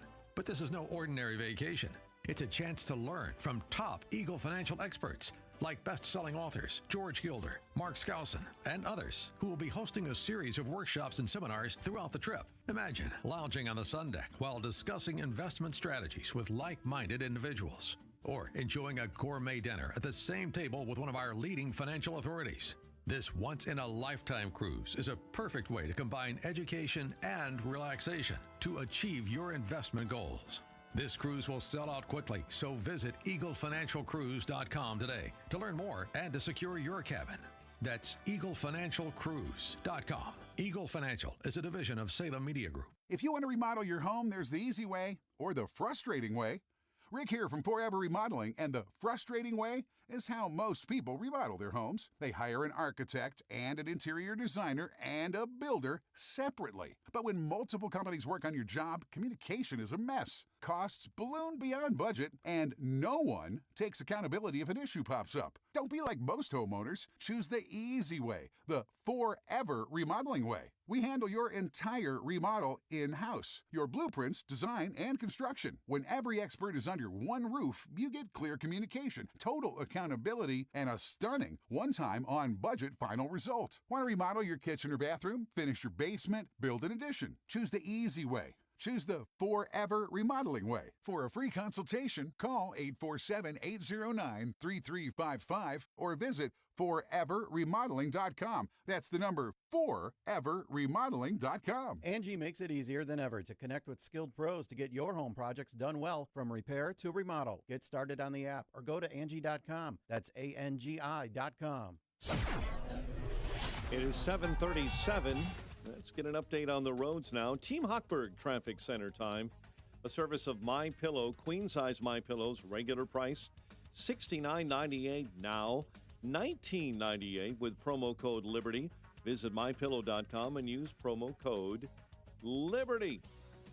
Problems on the west side, Austin neighborhood division, east and westbound, shut down between Cicero and Costner. Heavy flooding in the area from a broken water main. Hawthorne Woods, an accident, Midlothian Road, just south of Old McHenry Road. Jane Addams, you've got really slow traffic on the exit ramp to Route 53 this morning from eastbound I-90. Dan Ryan Express lanes jammed up inbound 43rd all the way to the Stevenson. It is 16 minutes in from 95th to the Burns Circle interchange. Chicago's Morning Answer with Dan and Amy continues next. AM 560 Weather Center forecast. Morning shower. Otherwise, we'll move to cloudy skies by the afternoon, picking up a breeze and a high of 77. Cloudy and 64 overnight. 70 right now. Next news at 8. Chicago's Morning Answer continues next on AM 560 The Answer. Listen to AM 560 The Answer online at 560theanswer.com, on the AM 560 mobile app, on your Alexa-powered smart speaker, and on TuneIn, iHeart, and on Odyssey. Now, from the Signature Bank Studios, this is Chicago's Morning Answer with Dan Proft and Amy Jacobson. Only the biggest stories, only the biggest guests, and only the biggest opinions. This is AM 560, The Answer. Top of the morning, Dan and Amy. So, former President Obama recently visited his proctologist. He went there because he said that his anus is hurting. And the proctologist said, "Oh, really? Your anus is hurting? Well, where does it hurt?" He says, "Right here at the opening." And his doctor said, "Well, if you keep calling it the opening, it's going to keep hurting." Oh. Have you been working on that all weekend long? Because I have a feeling that you have been spending hours thinking about the delivery, the pace. You know what? I misdelivered the joke on Friday. So I had to figure out a way to restate it and tell it right. And Barack Obama gave me the perfect opportunity. Well, really, David Garrow did. David Garrow, his biographer, who wrote his 2017 biography, Rising Star, which didn't get a lot of play because it wasn't hagiographic. I mean, that's the only things that were allowed with Barack Obama. No questions about him, and just he's the Messiah. That's what you're allowed to say. That's what the D.C. Press Corps and the cultural institutions provide. So Garrow, who's a Pulitzer Prize-winning author, if you didn't know, he won a Pulitzer Prize for his biography of Martin Luther King and the FBI. He sat down for a wide-ranging interview about Obama with David Samuels over at Tablet, and he offered some things that are probably unsurprising to some, but might be surprising to others. Not well known. For example, wonder how Michelle feels about this and the daughters. Garrow telling Tablet that sometime right about when Rising Star came out, Obama's former girlfriend, Alex McNear. She's a white chick, isn't she? Yeah.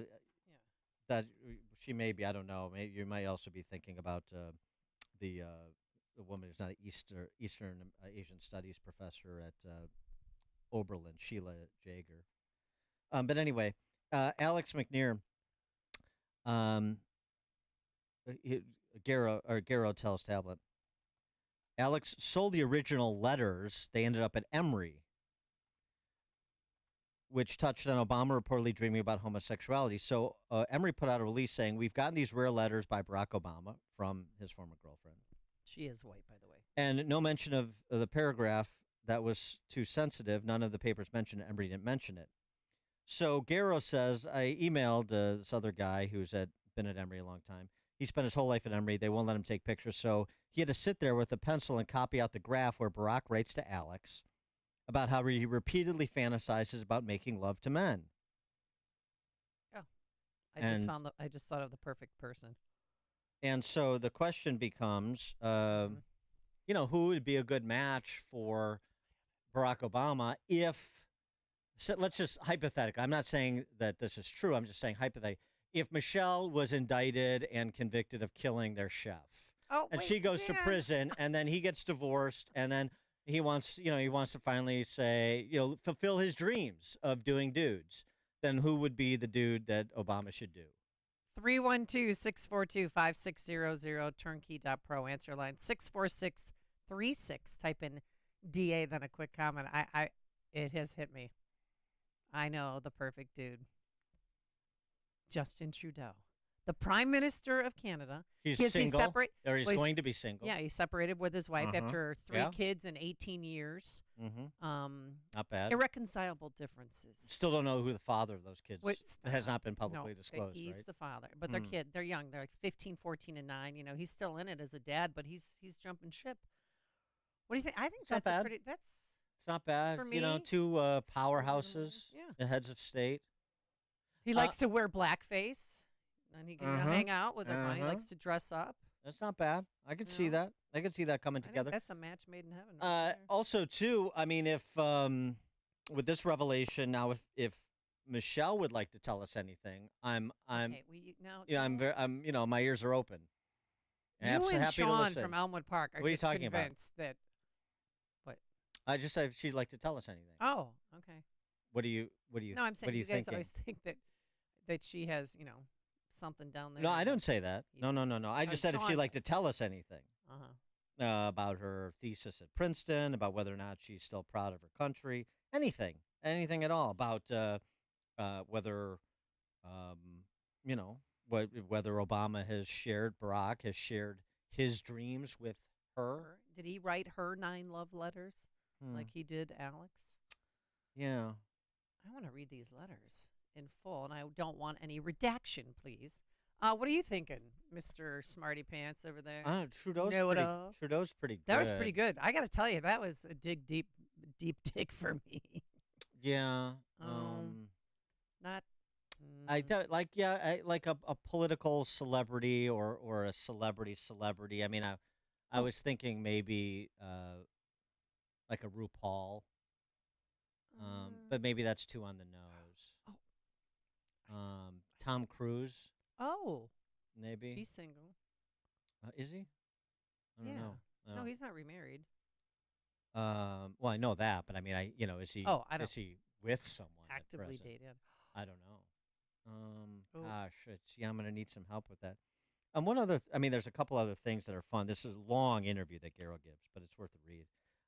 Some other things that are fun about this. Garrow basically said Obama is lazy because Obama said he's lazy. He's also incredibly insecure. Garrow saying in this interview, I've sometimes said to people, I think Barack is actually just as insecure as Trump, but in ways that are not readily perceived by the vast majority of people. That's my most basic takeaway. That's interesting. He has no interest in building a Democratic Party as an institution. I think that's obvious. And I don't think he had any truly deep, meaningful policy commitments other than the need to feel and to be perceived as victorious, as triumphant, which goes to what I've said for years that people didn't understand. Face guy for the new Marxists. He was the Manchurian candidate for the radical left, not an ideologue. He's a cipher. Oh, his deep intellect. No, he's also lazy, which may explain why he gets these posts and then there's no production. The Nobel Prize, Harvard Law Review. Garrow said he thinks Obama would be too lazy to serve on the Supreme Court, which Biden said he'd nominate his former boss to if he'd take it. Too lazy. Oh, is that racist? No. Sounds a little racy. He'd be terrible because he's too lazy. This is in the book. It goes back to him being Hawaiian. And he's quoting Obama. At one point, he says, Obama said to him, "I'm fundamentally lazy, and it's because I'm from Hawaii." That's close to the actual quote. Wow. So this messiah who's too lazy to be bothered with thinking or doing, except doing dudes. That's what he thinks about. A lot of text messages pouring in. Arnie Duncan. Don. That's not bad. Don Lemon. Don Lemon or Mayor Pete. Excuse me. P-Butt is happily attached. With twins. Yes. LeBron. Don Lemon, though, is in the. Well, he's got to be on the market. Engaged. Hamptons. He's still engaged. He is. Oh, I thought. Did they break? No, did they? I don't know.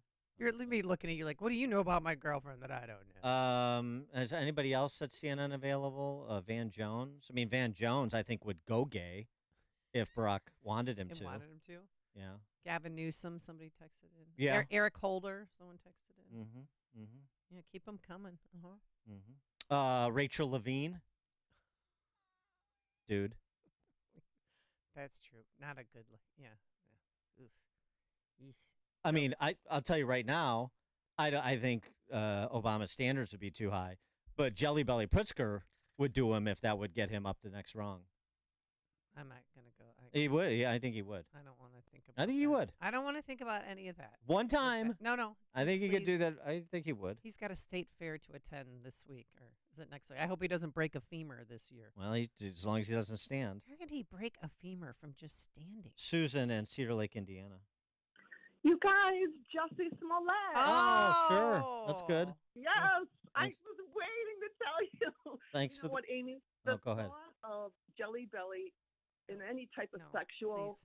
it makes me throw up. I had to throw up before I got on the line. Thanks, I guys. hear, thanks for the call, Susan. I hear just from, the scuttlebutt around town that he's a nifty little lover. Okay, see, this is so gross. Who told you that? Nate in Schiller Park. Nifty little lover. Hey, how you doing? I was going to say Chelsea Manning. Chelsea Manning? Oh. Yeah, don't know if... Yeah. Thanks for the call, Nate. Don't know if he's available, but okay.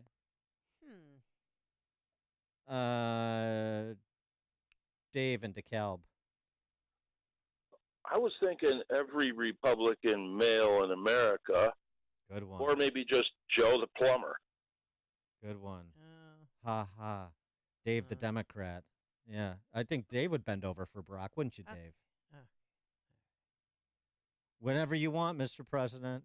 Right, Dave in DeKalb? You'd bend over. Thank you, Mr. President. May I have another? Right, Dave in DeKalb? Matt's outside. Hi, I was going to say that if he really wants to bust a hurt, maybe he could do Mayor Lightfoot. Biggest joint in town is what I hear from her. Thanks for the call, Matt. And Brandon Johnson, the new mayor. He's not gay. Well, no, he's not gay, but I don't know. He loves stars. He wants to hang out. He's popular now. He doesn't know. Yeah, I know you're trying to shoehorn this in. I know, but you're not going to let me play it. Well, we have to play it at some point in time. John in Bridgeport. Oh, this is too soon, John.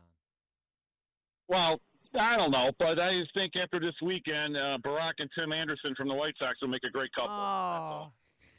Thanks for the call, That John. fight was so Yeah. bizarre. It was like girls on a playground. Well, Tim Anderson caught one that put him on his seat. I mean, he could have helped. He could have used some help from the Legou family in Cleveland. Was it the Legou or the Legui family, the father and son duo that was at a Cub game earlier, then took the red line down to Comiskey Park and got so hammered, and they thought we're going to go out in the field and start a fight. Legou, Legee, potato, the Blue Island family affair there. I don't know when they stopped traveling with the team, and they clearly need to for Tim Anderson's sake.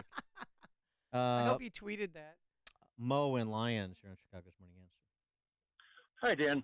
Yeah, the dude for Obama is a guy named Michael Robinson, who is actually Michelle Obama. anyone knows this, and also anyone knows this. It cost Joan Rivers her life, but anyway, that's what it is. All right. Jim in Valpo has another funny. Come on, Jim. I think Dan Proft. Good one, man. Wow, what a zinger. What a Bing. zinger, Jim. You got me, didn't you?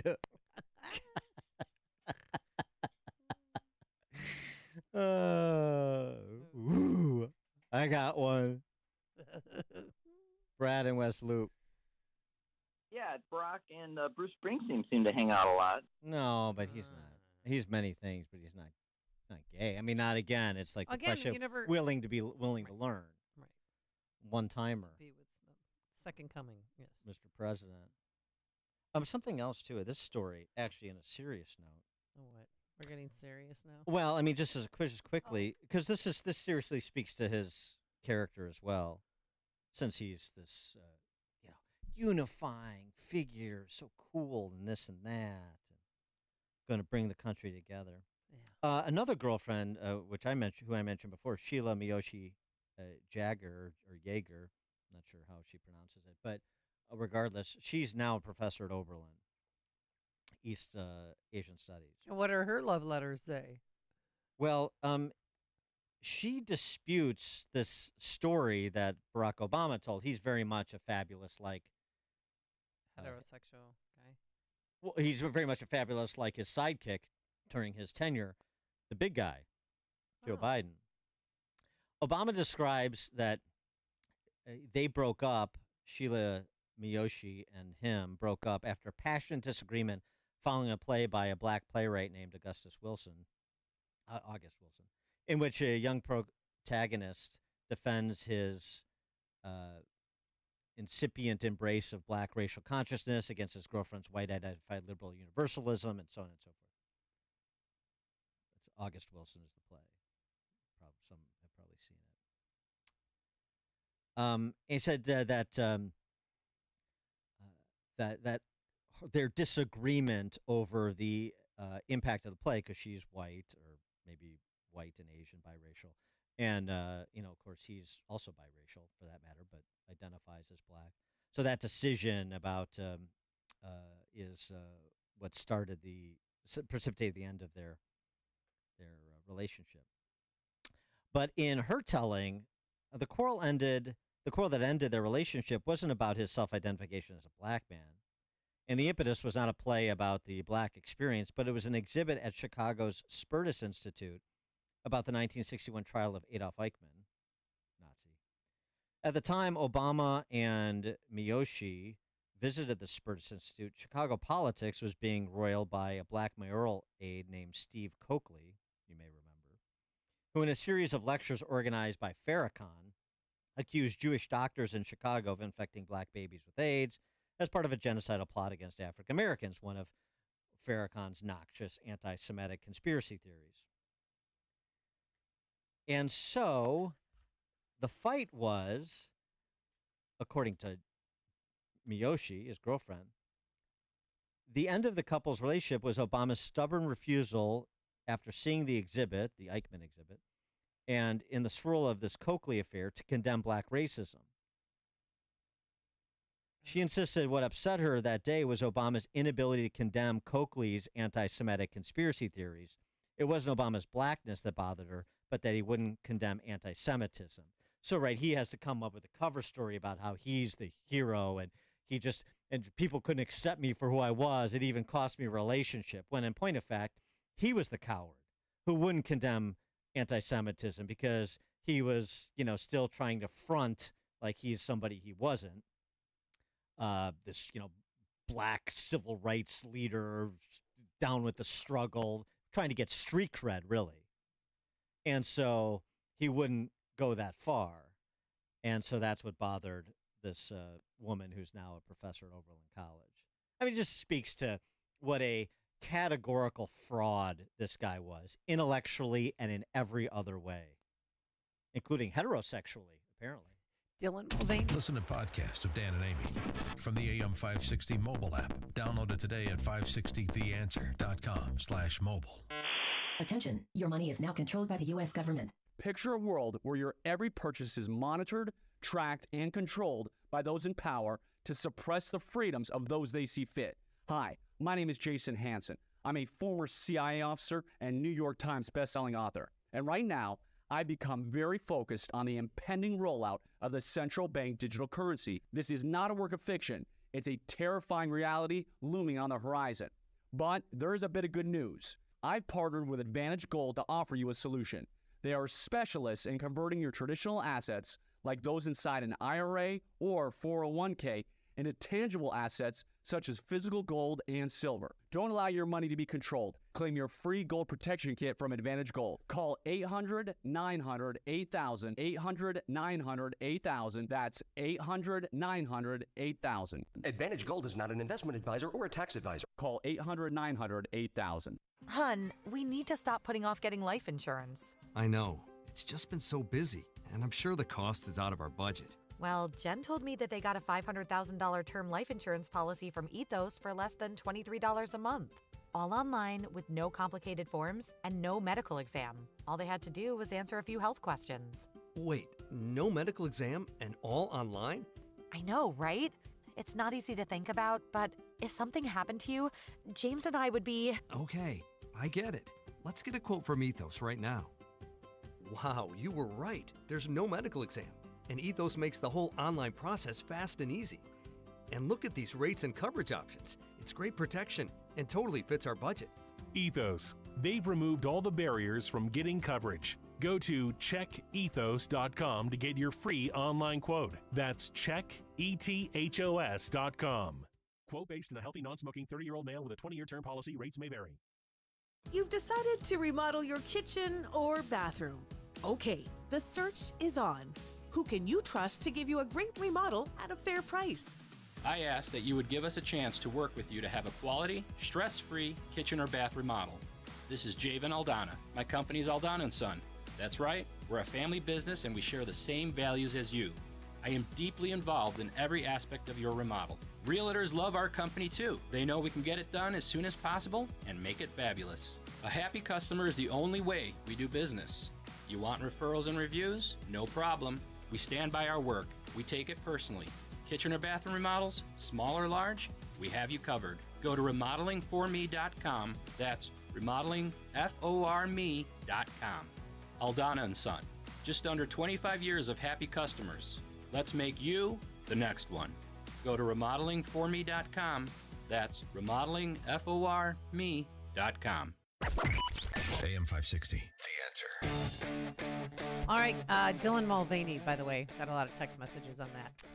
Coming up on Chicago's Morning Answer. Coming up at 8:08 in our latest edition of Sports and Politics, Northwestern football and women's national soccer team.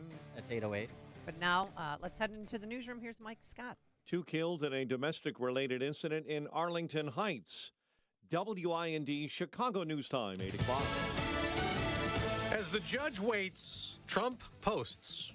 I'm Dave Anthony, Fox News. The former president, minutes ago, took aim at the special counsel who's seeking a protective order in the election interference indictment.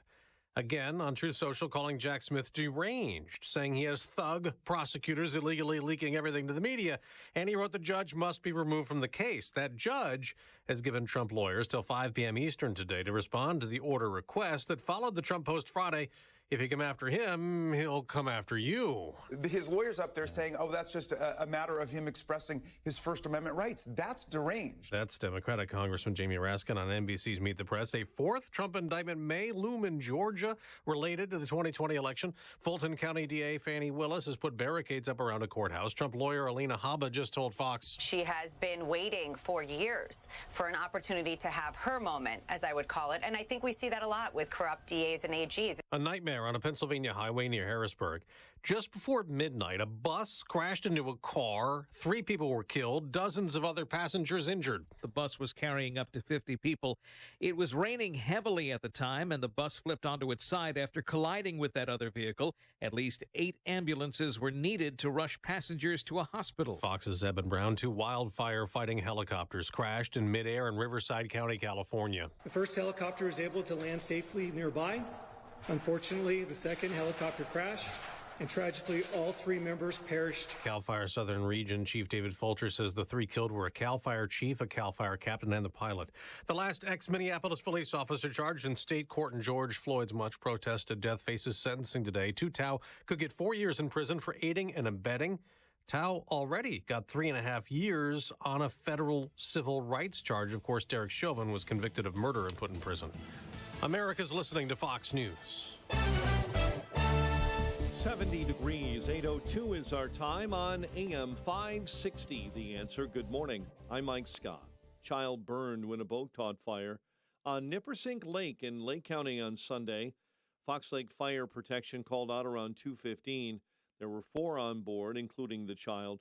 3 jumped off that boat and made it to shore. Again, the child was burned. A beach hazard statement is up for today through 11 p.m. tonight. Waves so strong that over the weekend, a man on a bicycle was swept into Lake Michigan and rescued by a Marine unit.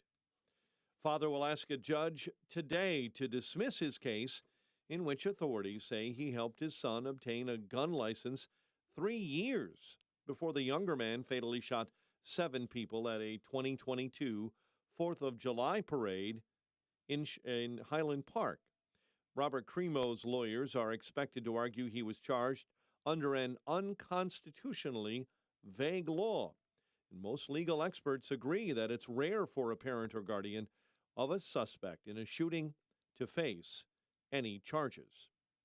Trial set to begin today for the longtime chief of staff of former Illinois House Speaker Michael Madigan. Timothy Mapes is charged with lying to a grand jury in the federal probe that led to Madigan's indictment last year in a racketeering case. Chicago sports. Cubs downed Atlanta 6-4. They're now 58-54 on the year. White Sox beat the Guardians 5-3. The news, a service of Dan and Amy 24/7. Around the clock, all day, every day. Listen now, Dan and Amy 247.com. 8:03. Time for the AM 560 Business Beat. It's a service of Signature Bank. Visit signaturebank.bank for all your commercial banking needs. Now, the latest from the Fox Business Network. I'm Elizabeth McDonald, and this is the Fox Business Report. The Pollo Tropical restaurant chain is being sold. The Wall Street Journal says Authentic Restaurant Brands is expected to buy Pollo's parent company, Fiesta Restaurant Group, for $225 million. Pollo Tropical has locations across the U.S. in Puerto Rico, Panama, Guyana, and the Bahamas. And Campbell's Soup will acquire Sovos Brands, the company that makes Rayo's sauces and Michelangelo pastas. Now that UBS has taken over Credit Suisse, Reuters says around 80% of the investment banking staff at Credit Suisse in Hong Kong will be cut starting this week. About 80 positions. UBS agreed to buy Credit Suisse in June, rescuing the bank after an exodus of clients. That's your Fox Business Report. I'm Ginny Cosola, invested in you. 8:05, a check of traffic and weather on the way next on AM 560. Make sure that you never miss a day of Dan Proft and Amy Jacobson when you subscribe to the Chicago's Morning Answer podcast, presented by Signature Bank.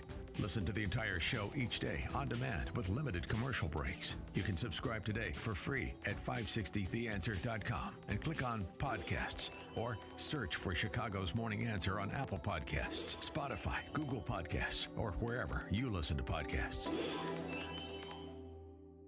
Balance of Nature, changing the world one life at a time. My son was saying, Mom, why are you paying so much for this? The supplement store has the exact same thing. And I said, no, they don't.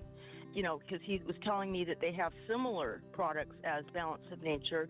But then when he came over to my house and he looked at the label of the Balance of Nature about all the, ingredients and everything, he realized, oh yeah, this is a superior product. Call 1-800-246-8751 or go to balanceofnature.com and get $25 off your first order as a preferred customer, plus a free fruits and veggies travel set with free shipping and our money-back guarantee. Hurry, this offer ends tonight. It's your last chance to take advantage of it by going to balanceofnature.com or call 1-800-246-8751 and get this special offer by using discount code CHICAGO. The Tunnel to Towers Foundation has been supporting America's heroes and their families since September 11, 2001, like the family of Franklin, Tennessee police officer Jeffrey Carson. He left a successful country music career behind to serve his community. Then he lost his life in the line of duty. Tunnel to Towers helped his wife and son by paying off their mortgage. Help support hero families like the Carsons. Donate $11 a month to Tunnel to Towers at T2T.org. That's T2T.org. Hi, I'm Martha Stewart. Every year, more than 4 million pets enter shelters here in the United States. My friends at American Humane have been helping animals since 1877. The goal is to ensure that pets have a safe shelter, especially during natural disasters. Adopting a shelter pet allows shelters to help more animals awaiting care. Please consider adopting today and take some time to learn more about American Humane's other work at americanhumane.org. 8:07, let's get an update on the roads. Team Hochberg Traffic Center time, 30 minutes on the inbound Edens from Lake Cook Road into the junction. The Kennedy at 44 minutes, O'Hare into the Burns Circle interchange.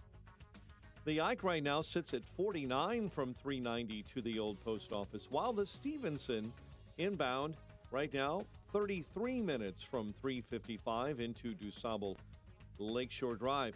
Southbound 55, major delays right now. Southbound between I-80 and Bluff Road, there's bridge inspection in the right-hand lane until 2 p.m.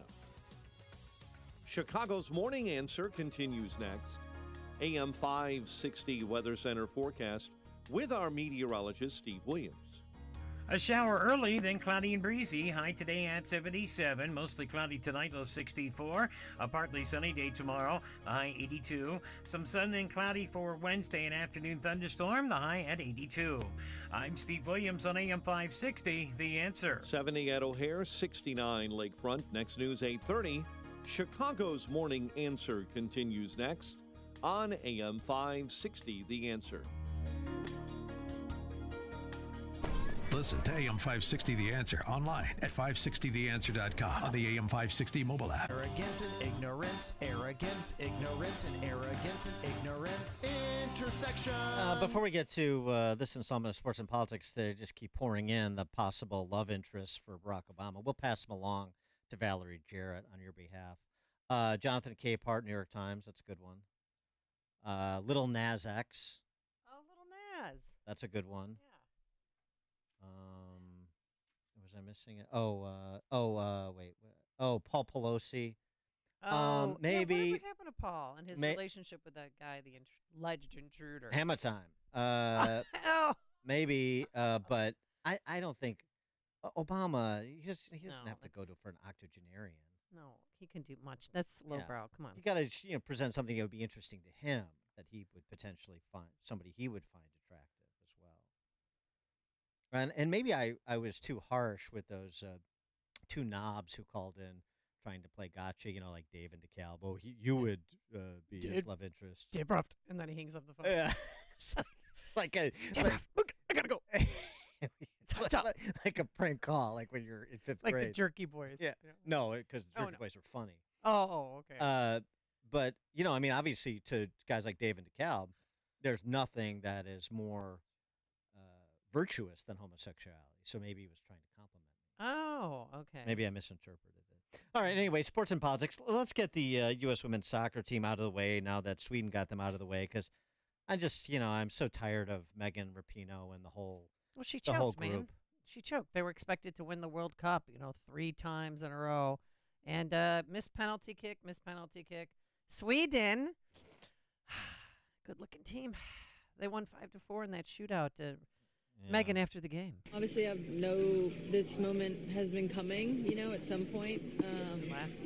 Obviously, it's disappointing to be out this early. Yeah. Yeah, we're really happy it came. Okay. Well, no, but it was the ball, the goalie. Well, do you want to play by play? No, of course I don't. What are you talking about? First of all, almost went in your ability to do play-by-play on any sport, much less this calisthenic called soccer. They lost by millimeters, okay? Here's the goalie for USA. We just lost the World Cup by a millimeter. That's tough. To come up short hurts. We don't it's going to hurt for a long time. We're rooting. Half the country is rooting against you because you're so obnoxious. Do you understand that? 312-642-5600, turnkey.pro answer line, 64636. Type in DA, then a quick comment. If you weren't obnoxious political hacks and you didn't let Megan Rapinoe speak for you all, if you all had your own brain and personality, then, even me, who despises this calisthenic sports impersonator called soccer, I'd still want America to win, of course, but now I couldn't be more indifferent. Well, the headline is conservatives are glad that the U.S. women's soccer. I don't care about those headlines either. I just can't. I cannot bring myself to care about any of it. I just can't. I don't care. She can be gay as want, dye her hair pink, purple, green, what she does. But I just don't like that she knelt during the national anthem. This is an un-American American soccer team. Yeah. So that's it. Okay. Yeah. All right. I think we got the handle on All Megan. right. On to bigger and better things. Northwestern. Yes, your alma mater. Well, interesting. I don't know why it takes people so long to come forward when you have a friend in the crucible like Pat Fitzgerald is, but former Northwestern defensive coordinator Mike Hankwitz posted about policies at Northwestern during the 12 years he was defensive coordinator, 2008 to 2020. Right, that's a long time. He's had some history there. And it's right in the center. It actually covers most of the time of these allegations. He writes, among other things, he questions some of the allegations specifically because they just don't make sense, like it couldn't have happened the way it's being told. That's interesting. But even more interesting is these protocols that were in place. I mean, he runs down this list of, here's what Pat did every year. Here's what he did every year. He had a year-round open-door policy whereby players or staff could come by anytime to discuss issues or concerns. Okay, that's good. And many did. Number 2, 24/7 accessibility to Fitzgerald. Every player on the team had Pat's cell phone number, could call him anytime.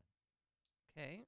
Number 3, annually, at the beginning of the season, covered in detail the team and university rules and policies, including the zero tolerance for hazing, and encouraged anyone who felt they had been hazed to come in and see him. Number 4, in the preseason, in the preseason when practice started, had meetings with the entire group of newcomers 2 to 3 times a week. Those would be the targets of the alleged hazing.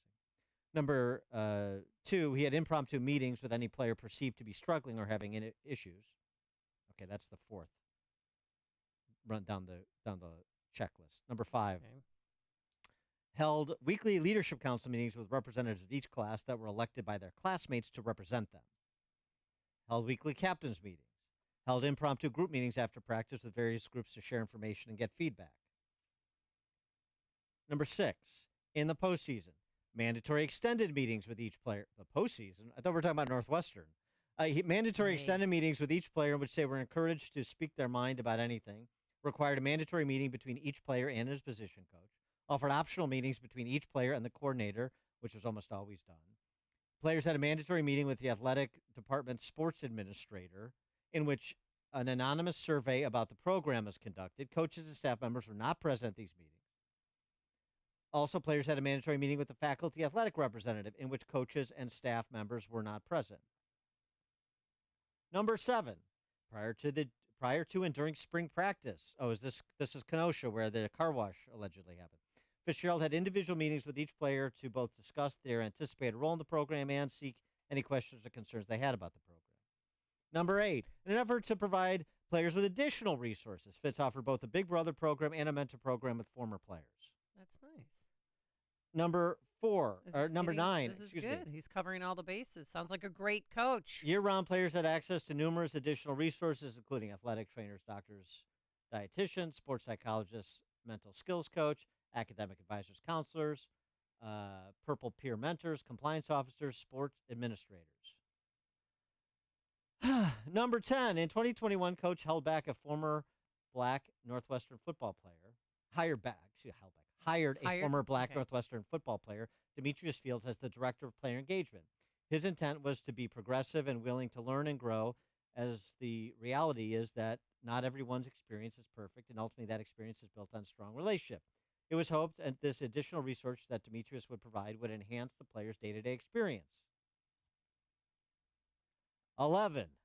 As if these weren't enough, there was also an exit interview when players left the program that was conducted by a faculty member not associated with the athletic department. It was done this way in the hopes that players would feel free to speak their minds about their experiences without fear of backlash. While it was voluntary, the majority of players took advantage of it. Considering that NU had both the highest retention rate of all the Power 5 schools and the lowest transfer rate, the goal of the interview was to continue to improve the overall experience of Northwestern football student-athletes. The highest retention rate, the lowest transfer rate, because they were imprisoned in a dungeon. It was like a cult. That's what the trial lawyers are saying. I know. So all of these intersection points for those players that are mentioned, and of course the hundreds of players who went through the program who are saying nothing along the lines of the accusers. But we had nowhere to go. We couldn't do anything. All we could do was transfer. We had nobody to talk to. Nobody had our back, and so on and so forth. And yet the initial finding was that Pat Fitzgerald didn't know.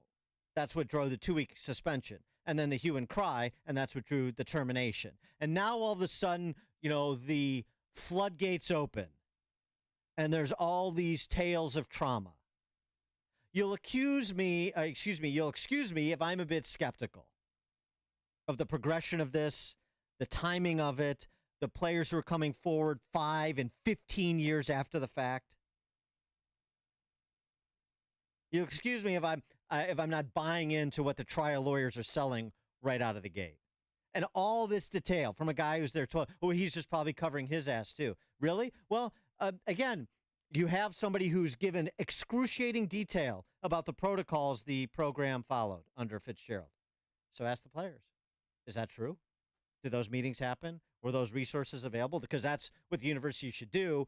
But unfortunately, Northwestern, as I keep saying, has no shortage of money and a complete absence of character. And so they're going to settle to get rid of these cases.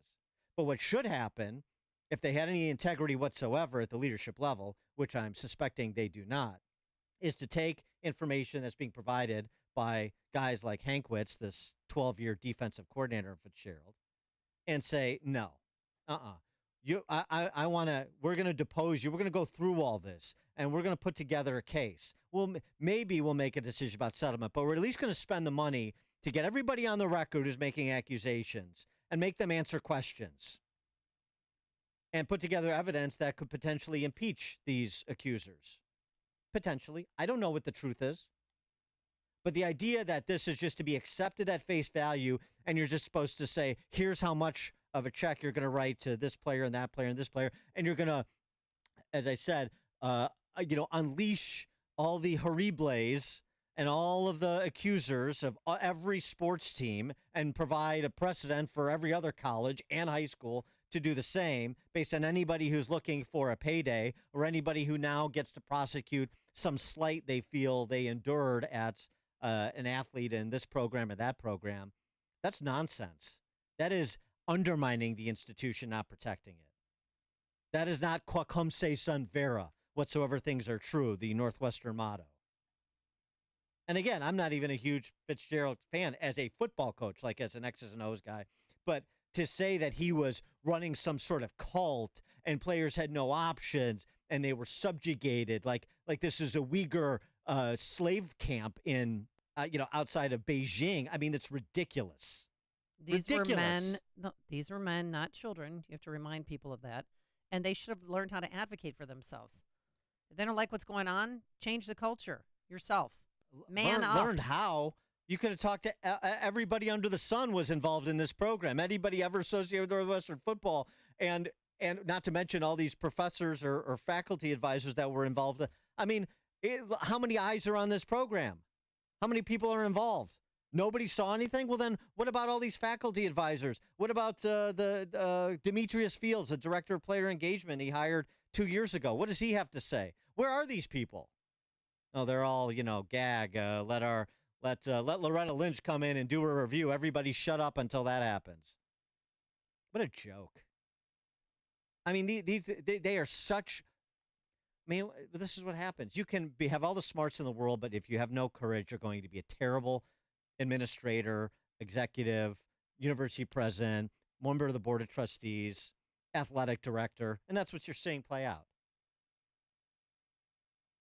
John in Barrington, you're on Chicago's Morning Answer. Amy. Hey, I just wanted to call it, Dan. I understand if you don't like soccer, but you as a conservative and a freedom-loving person should understand that soccer is the most congruent with the idea of liberty and freedom in that the players have to play for themselves. They have to think for themselves. They have to react to plays dynamically. They don't get to huddle up and call a play and then all get coordinated every 15 seconds. So it does, and teams that have to have the coach call out the plays and all that are almost guaranteed to do worse than a team that plays and thinks independently and like a market-based team as opposed to a command-based team. Yeah. Okay, John. I mean, that's pretty good. That's the best soccer argument I've heard. Certainly better than John Cass offers. I'll tell you that right now. But no.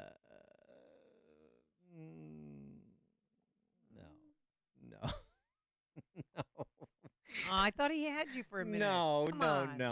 Come on. I mean, first of all, there's spontaneous order and individual thinking and decision making and collaboration with team in every sport.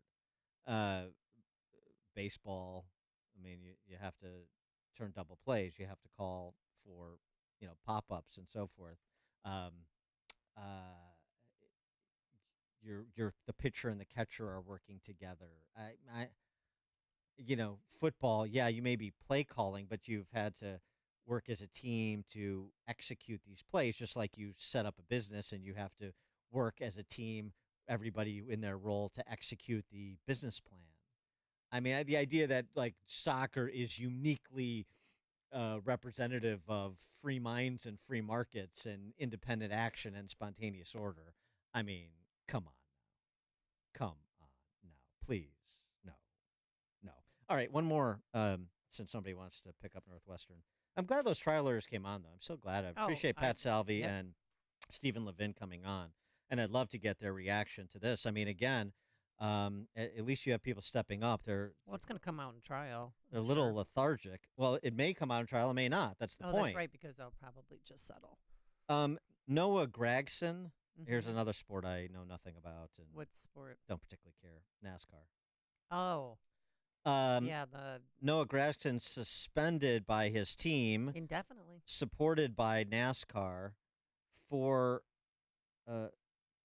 liking a meme, an insensitive meme about George Floyd on Instagram. And it's basically George Floyd's face with a cartoon character of a crab. And instead of under Sebastian the sea, Sebastian the crab, instead of under the sea, under the knee. Yeah, I mean, it's. I personally wouldn't do anything with that. I mean, well, good for you. I mean, whatever. But he's got a right to free speech, doesn't he?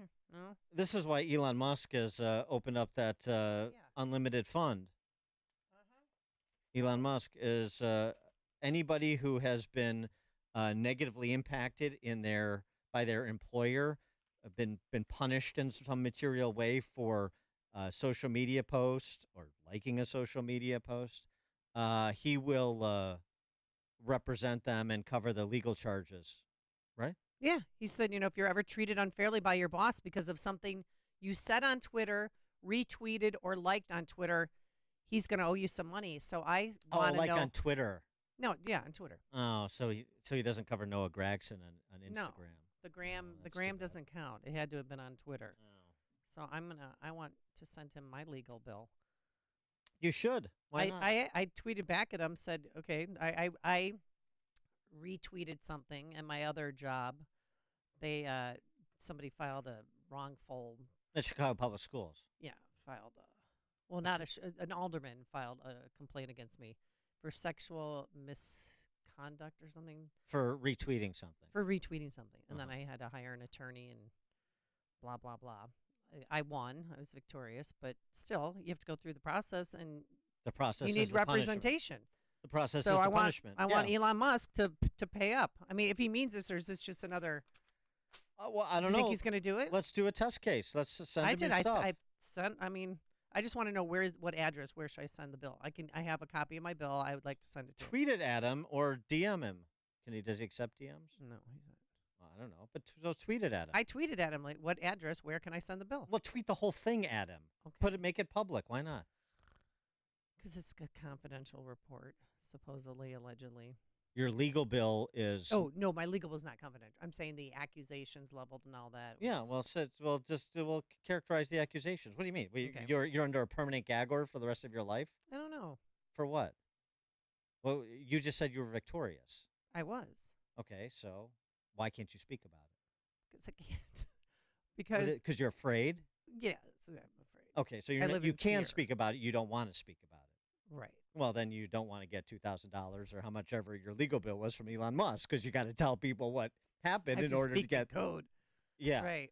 No, I said in my Honestly. tweet to him, I said I retweeted something and it cost me thousands of dollars, and where can I send the bill? Like, I want an actual address where I can send the bill.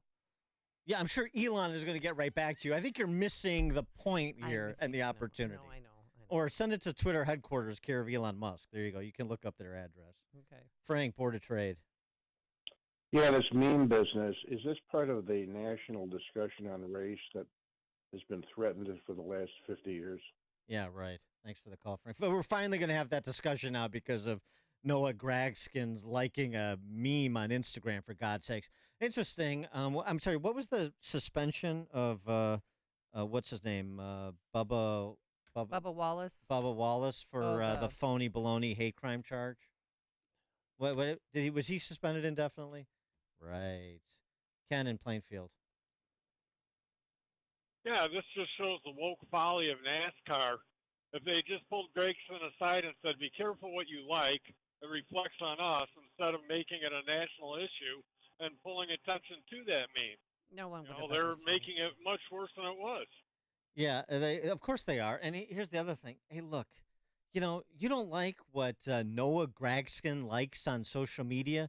Then tell it to Noah Gragskin. Some drivers you're going to like and some drivers you're not. Some football players you're going to like and some you're going to not. The league is not responsible for policing every thought and statement, much less like or dislike, that a player makes. It's absurd. It's this whole minder culture that is Stasi-like. And the kind of people that report on it, like the person who saw Jennifer Aniston allegedly liked a Jamie Foxx meme that was considered anti-Semitic. Jamie Foxx apologized. Jennifer Aniston, oh, how could you and is runs to Variety or something to try and jackpot Jennifer Aniston.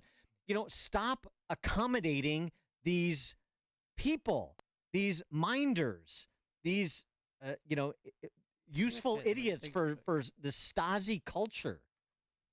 Why are we letting people running around telling on other people? You don't like it? Then express that you don't like it. You think it's racist? Then express that it's racist, and he can fire back and so on and so forth. Why do leagues and institutions have to get involved in every disagreement about every meme and it's the most asinine development that's come out of the social media era, in my view. Coming up on Chicago's Morning Answer, we'll talk to a teacher and consultant and contributor over at johncastnews.com. Being literate is true freedom. Aaron Geary explains why at 8:38. But now let's head into the newsroom. Here is Mike Scott. 70 degrees. Partly to mostly cloudy right now. At 8:31. At least 3 are dead after a charter bus crash near Harrisburg, Pennsylvania. 45 to 50 people were on board the bus when it was involved in a collision in the rain with a passenger vehicle. Explosions are rocking a Garland, Texas paint plant this morning. Fire broke out at the Sherwin-Williams plant northeast of Dallas. Roads into and out of that plant were closed. Workers are being evacuated. There is at least one employee injured. More than 11,000 Los Angeles City employees planning to walk off the job tomorrow. 24-hour strike will be in protest of what they call the city's refusal to bargain in good faith. An attorney for former President Donald Trump expects an indictment from a Georgia district attorney within the next few weeks. If you look at the barricades, the fact that she's got her PR team doing fresh pictures for her, it's a good indicator that Fannie wants her moment. Speaking on Fox News Sunday Morning Futures, Alina Habba says Fulton County DA Fannie Willis is getting on the bandwagon with who she called the, quote, rest of the corrupt, end quote, district attorneys. A child was burned when a boat caught fire on Nippersink Lake in Lake County Sunday. Fox Lake Fire Protection say the blaze began around 2:15 p.m. 4 were on board, 3 jumped off and made it to shore. A father will ask a judge today to dismiss his case in which authorities say he helped his son obtain a gun license 3 years before the younger man fatally shot 7 at a 2022 4th of July parade in Highland Park. Robert Cremo Jr.'s lawyers are expected to argue he was charged under an unconstitutionally vague law. National Weather Service will be assessing storm damage today in Sangamon, Christian, and Shelby counties were hit by at least one tornado. Cubs down the Braves 6-4. White Sox beat Cleveland 5-3. The news service of MyPillow. Big news. Queen size MyPillow's regular price is $69.98. Now only $19.98 with promo code Liberty. Visit MyPillow.com and use promo code Liberty. A check of traffic and weather is on the way next on AM 560. Mike Gallagher sees more insanity in Washington. The Department of Justice trying to arrest Devin Archer before he has a chance to testify against Joe Biden today. This is over the top. And that's why Trump continues to soar in the polls. We are witnessing levels of insanity that are just hard to comprehend. The Mike Gallagher Show, weekdays at 9, right before Dennis Prager at 11 on AM 560. The Answer. Hun, we need to stop putting off getting life insurance. I know. It's just been so busy, and I'm sure the cost is out of our budget. Well, Jen told me that they got a $500,000 term life insurance policy from Ethos for less than $23 a month. All online with no complicated forms and no medical exam. All they had to do was answer a few health questions. Wait, no medical exam and all online? I know, right? It's not easy to think about, but if something happened to you, James and I would be... Okay, I get it. Let's get a quote from Ethos right now. Wow, you were right. There's no medical exam, and Ethos makes the whole online process fast and easy. And look at these rates and coverage options. It's great protection and totally fits our budget. Ethos. They've removed all the barriers from getting coverage. Go to checkethos.com to get your free online quote. That's checkethos.com. Quote based on a healthy, non-smoking 30-year-old male with a 20-year term policy. Rates may vary. The following is not an actor, but a real-life story from Trinity Debt Management. I'm Corey, and this is my story. I was going through some financial troubles paying off my credit cards. I was paying high interest rates, and it just wasn't getting any better. And I knew I had to do something. So my mom told me about Trinity, and so I decided to call. Trinity was able to do something that I couldn't. I'm paying off my debt, I'm saving thousands, and things are really looking up. I promise you guys, you will not regret it when you call Trinity, because it was such a relief and less stress in my life, and it was the best thing I could have done for myself, because once I called Trinity, they took care of me, and I felt such a relief, a weight off my shoulders. Trinity was great to work with. They wanted to help me. I love it.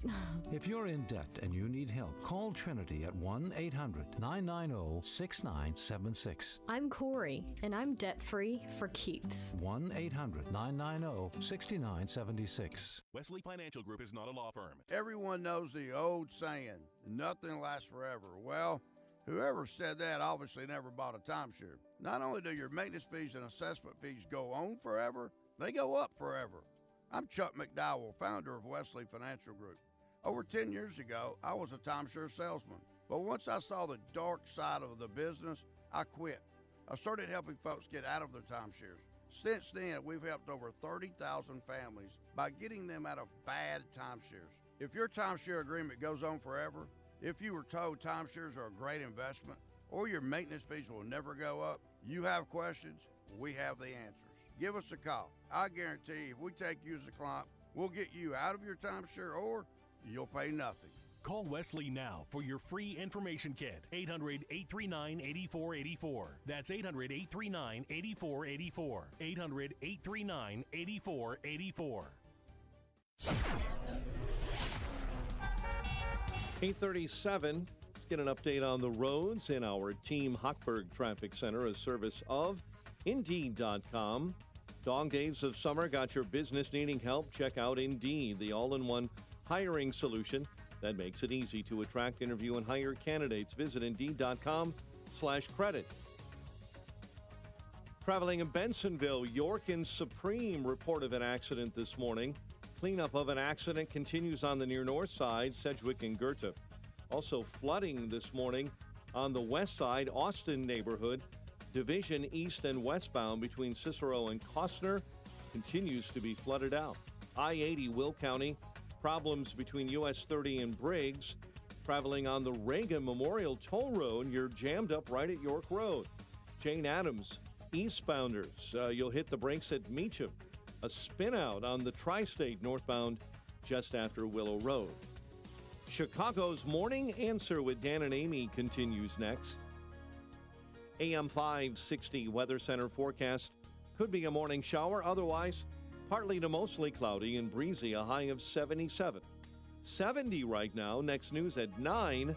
Chicago's Morning Answer continues next on AM 560, The Answer. Listen to AM 560 The Answer online at 560theanswer.com, on the AM 560 mobile app, on your Alexa-powered smart speaker, and on TuneIn, iHeart, and on Odyssey. Now, from the Signature Bank Studios, this is Chicago's Morning Answer with Dan Proft and Amy Jacobson. If you're looking for the latest news, insight into what it means, and the sharpest opinion, there's only one station in Chicago where you can turn, and it's this one. We're AM 560, The Answer.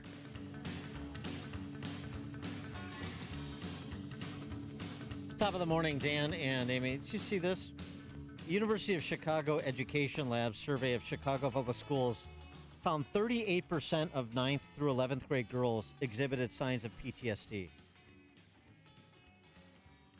So freshmen to juniors, 2 in 5 exhibited signs of PTSD. That's double the rate experienced by military service members returning from Iraq and Afghanistan, which is why I question the measurement to some extent, and I question the COVID lockdown policies to another.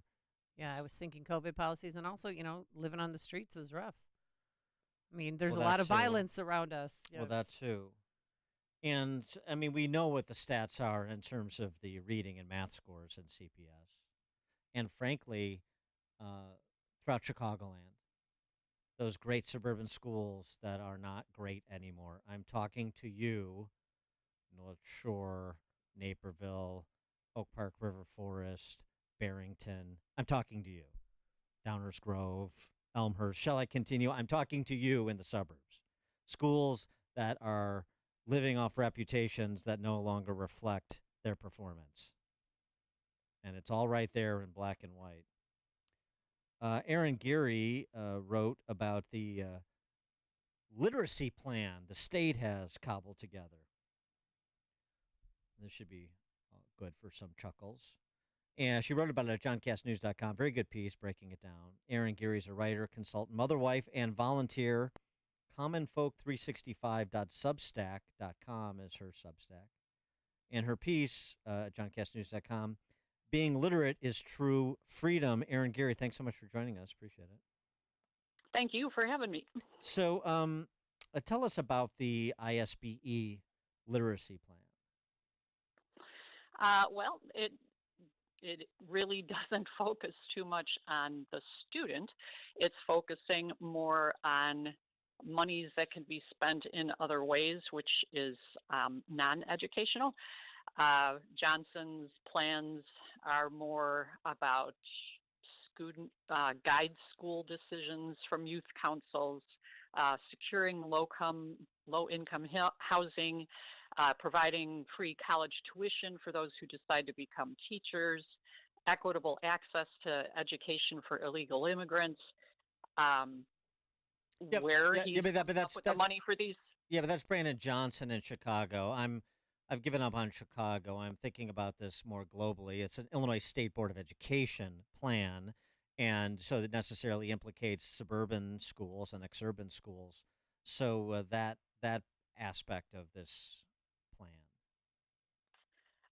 Well, Illinois is notorious for spending monies in areas that they shouldn't be spending monies on. They just came out, if you want to talk about how public schools in general, but Chicago in particular, sorry, I keep going back to Chicago, did a study that started under Rahm Emanuel saying that the principals who were given more freedom to spend monies the way that they felt should be spent actually had better scores, actually had happier teachers because they were closer on the ground with things that were going on. So I don't know why this is a shock.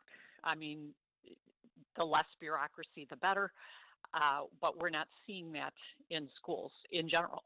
And we're seeing more of a push toward trans and equity and things that have absolutely nothing to do with education. So I think that there's an overall problem in the state of Illinois and its schools to have this feeling of white people are bad and we need to teach our kids this, and we're getting completely away from the core subjects that are actually going to get our kids further ahead. Whether it's Chicago, whether it's a suburb, it really doesn't matter. All right. So what courses are being de-emphasized or delisted altogether that should be involved at the K through 6 level to get kids reading and doing math at grade level and being able to build upon those things as they make their way through school? What's happened? I know what's happened to the focus. It's on gender, it's on identitarian politics. But what should parents be arguing about what the school is doing in addition to that focus? Why aren't you doing phonics? Why aren't you doing spelling? Why aren't you doing handwriting? What are you suggesting would enhance literacy and literacy at grade level? We focus too much on computers. Computers became the end-all, be-all. We needed to push everything toward technology. Teaching in a Catholic school, I mean, the Archdiocese, being there, we got rid of all textbooks and everything was put online. Kids don't learn that way. Especially young kids don't learn that way. They need to be able to actually have a physical book in front of them. They need to be able to go back and forth between pages. They don't need to be constantly in a darkened room looking at nothing but a computer screen, because they do that at home. School has to be separate from that. So we're not seeing that happening in our suburban, and now what will be happening in Chicago with that push. So you have the state of Illinois on one hand, who's now come out with all of their new tactics that are saying, gosh, we really need to have physical books in classrooms. We need to have each teacher with their own school library that are physical books, and yet we have a Brandon Johnson, and we have many suburban schools that have completely gone the opposite direction of that, and everything is online. There are no physical books. Well, what about at Catholic schools and private schools? Are there physical books there? My personal Catholic school that I left, which was in Orland Hills, the principal at the time completely got rid of textbooks. We got rid of textbooks and everything was put online. And for COVID purposes, I guess that would have worked, but honestly, it didn't. Kids are savvy, and regardless of the age, they're more computer savvy than the teachers that are teaching, because we were never raised with computers. We weren't born with having an iPad or an iPhone in our hands. They were. So for COVID, for example, you'd have students that would show up to a class and they would be there for attendance, but then they would have taken a screenshot of themselves and post that for the rest of class. So you had no idea what they were doing with their time. So public schools. So you taught for 30 years, right? Yes. When did you stop teaching? Just a couple of years ago, actually. So give us your review of what transpired in those 3 decades in terms of instruction, quality of learning, preparedness with the critical thinking skills that young people need to be successful at the collegiate level or the workforce. Standards got lowered. Parents, when I started at the back of the yards, then I moved to Bronzeville.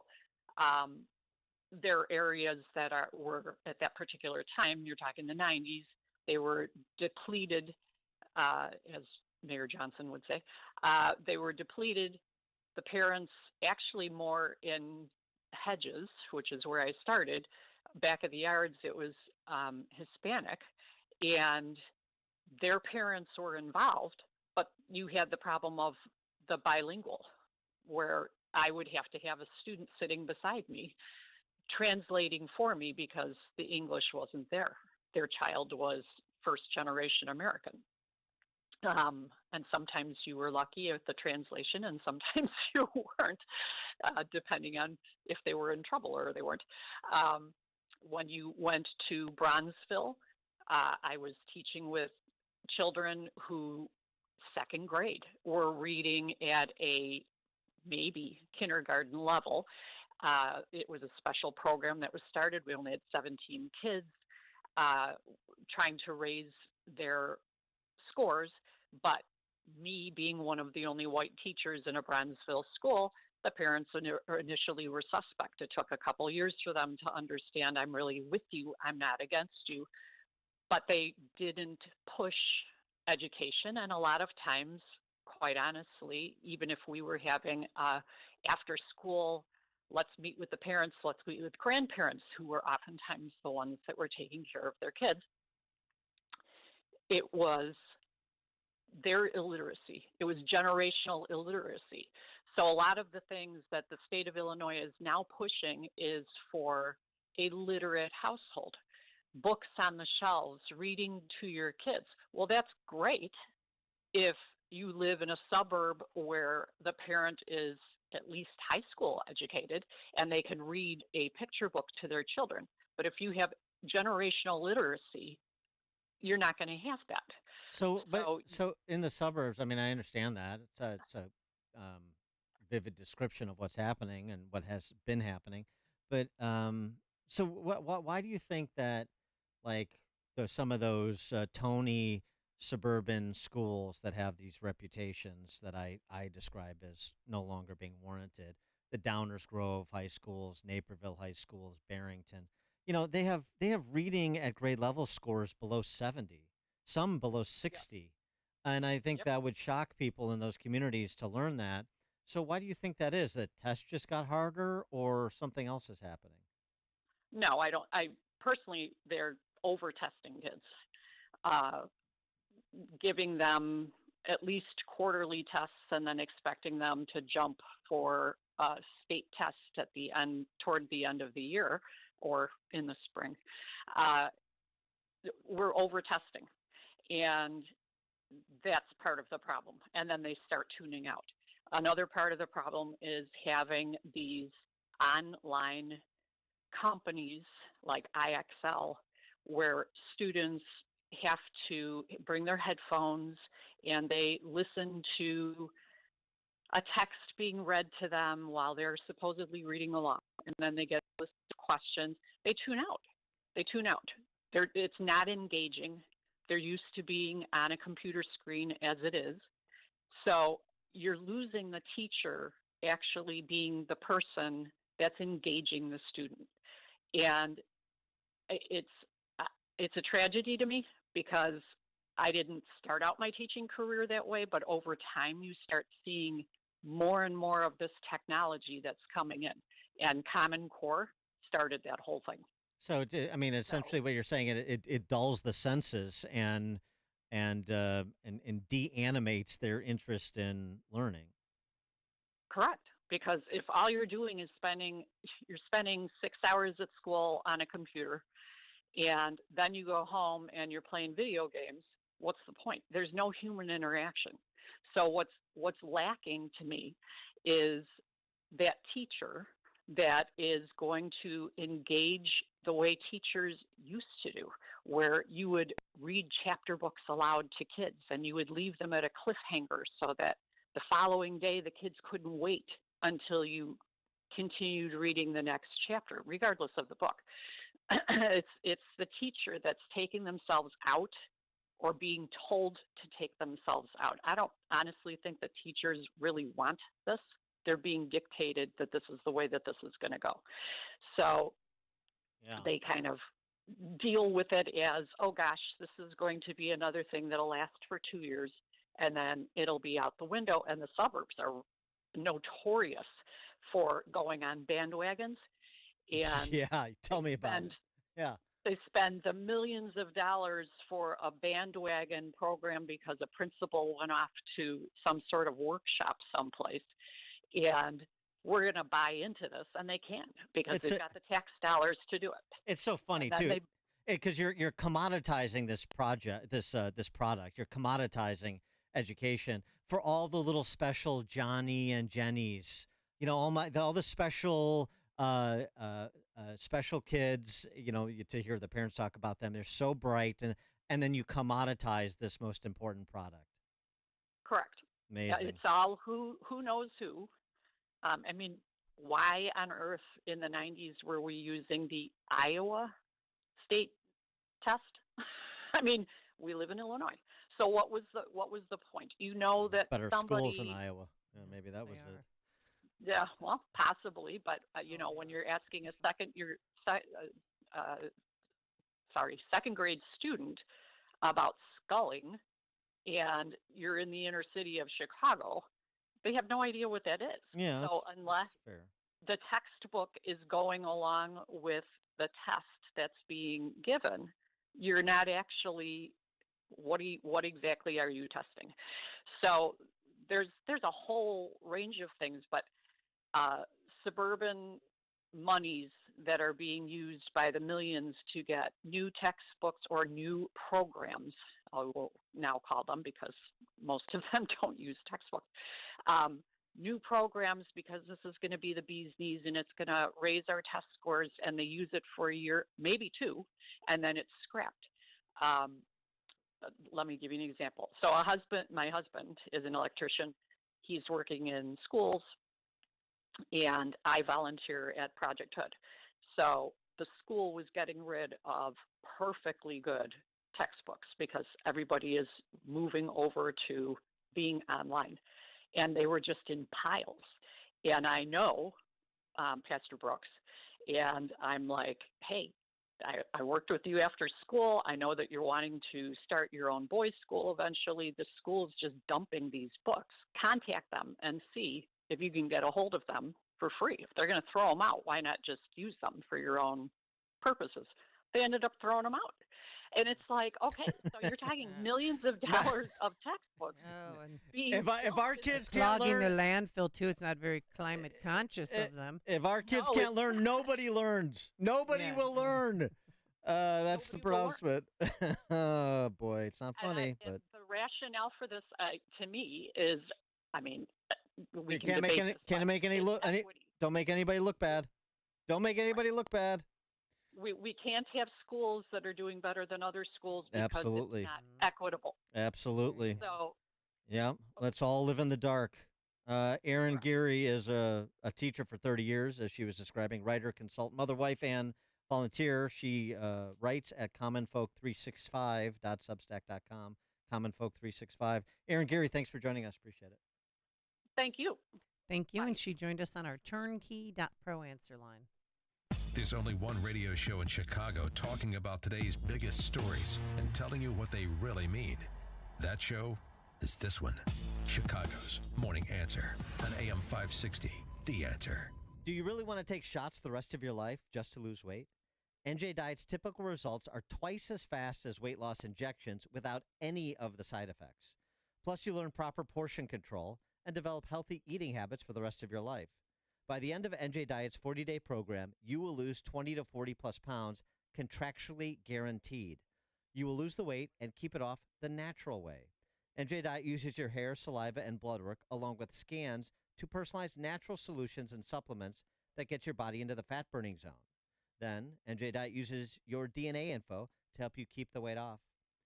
Locations locally in Skokie and Oakbrook, or available with live online video consultations. Don't take shots the rest of your life. Lose weight quickly the natural way with NJ Diet. Call 855-5-NJ-DIET or schedule your consult today at njdiet.com. That's njdiet.com. It's a big deal because your finances are a really big deal. Wintrust Community Banks would like to announce our newest and greatest 11-month CD rate with a whopping 5.35% APY. Act now and you can lock in 5.35%. Just go to wintrust.com/locknewrates and start earning more. Annual percentage yield accurate as of May 5th, 2023 and assumes funds remain on deposit until maturity. Minimum daily balance of 1 cent required to obtain APY. $1,000 minimum to open. New money only. Offer may change at any time and without notice. Member FDIC. Barbecue bags and brews sound great right about now. But are you really ready to entertain on that dirty, oil-stained driveway or patio? No oil stain removal is too big or too small for Cabino Environmental. Whether you're a homeowner or a business owner, you can use Cabino Oil Stain Remover. It's a safe, effective, and powerful oil stain lifting formula. This is not the same stuff you buy at the big box store. This is a concentrated, all-natural stain lifter that goes deep into the concrete or brick for superior cleaning. Simply pour it on the soiled area, let it dry, and then brush away. Start your cleanup at CabinoEnvironmental.com. The Cabino Environmental Response Team will come to your rescue across Northern Illinois and the Milwaukee area. And you can purchase the Cabino Oil Stain Remover online and have it shipped anywhere in the U.S. and Canada. Can't wait? Cabino Oil Stain Remover is also now available at your local Rental Max. AM 560, The Answer. Where did the time go? All right, thanks so much to Justin Kosick, our technical producer, and Keith Conrad, who's in for Quinn McCarthy all week. Have a wonderful day. We'll see you back here bright and early tomorrow morning at 5 a.m. Now into the newsroom we go. Here is Mike Scott. At least 3 are dead after a charter bus crash near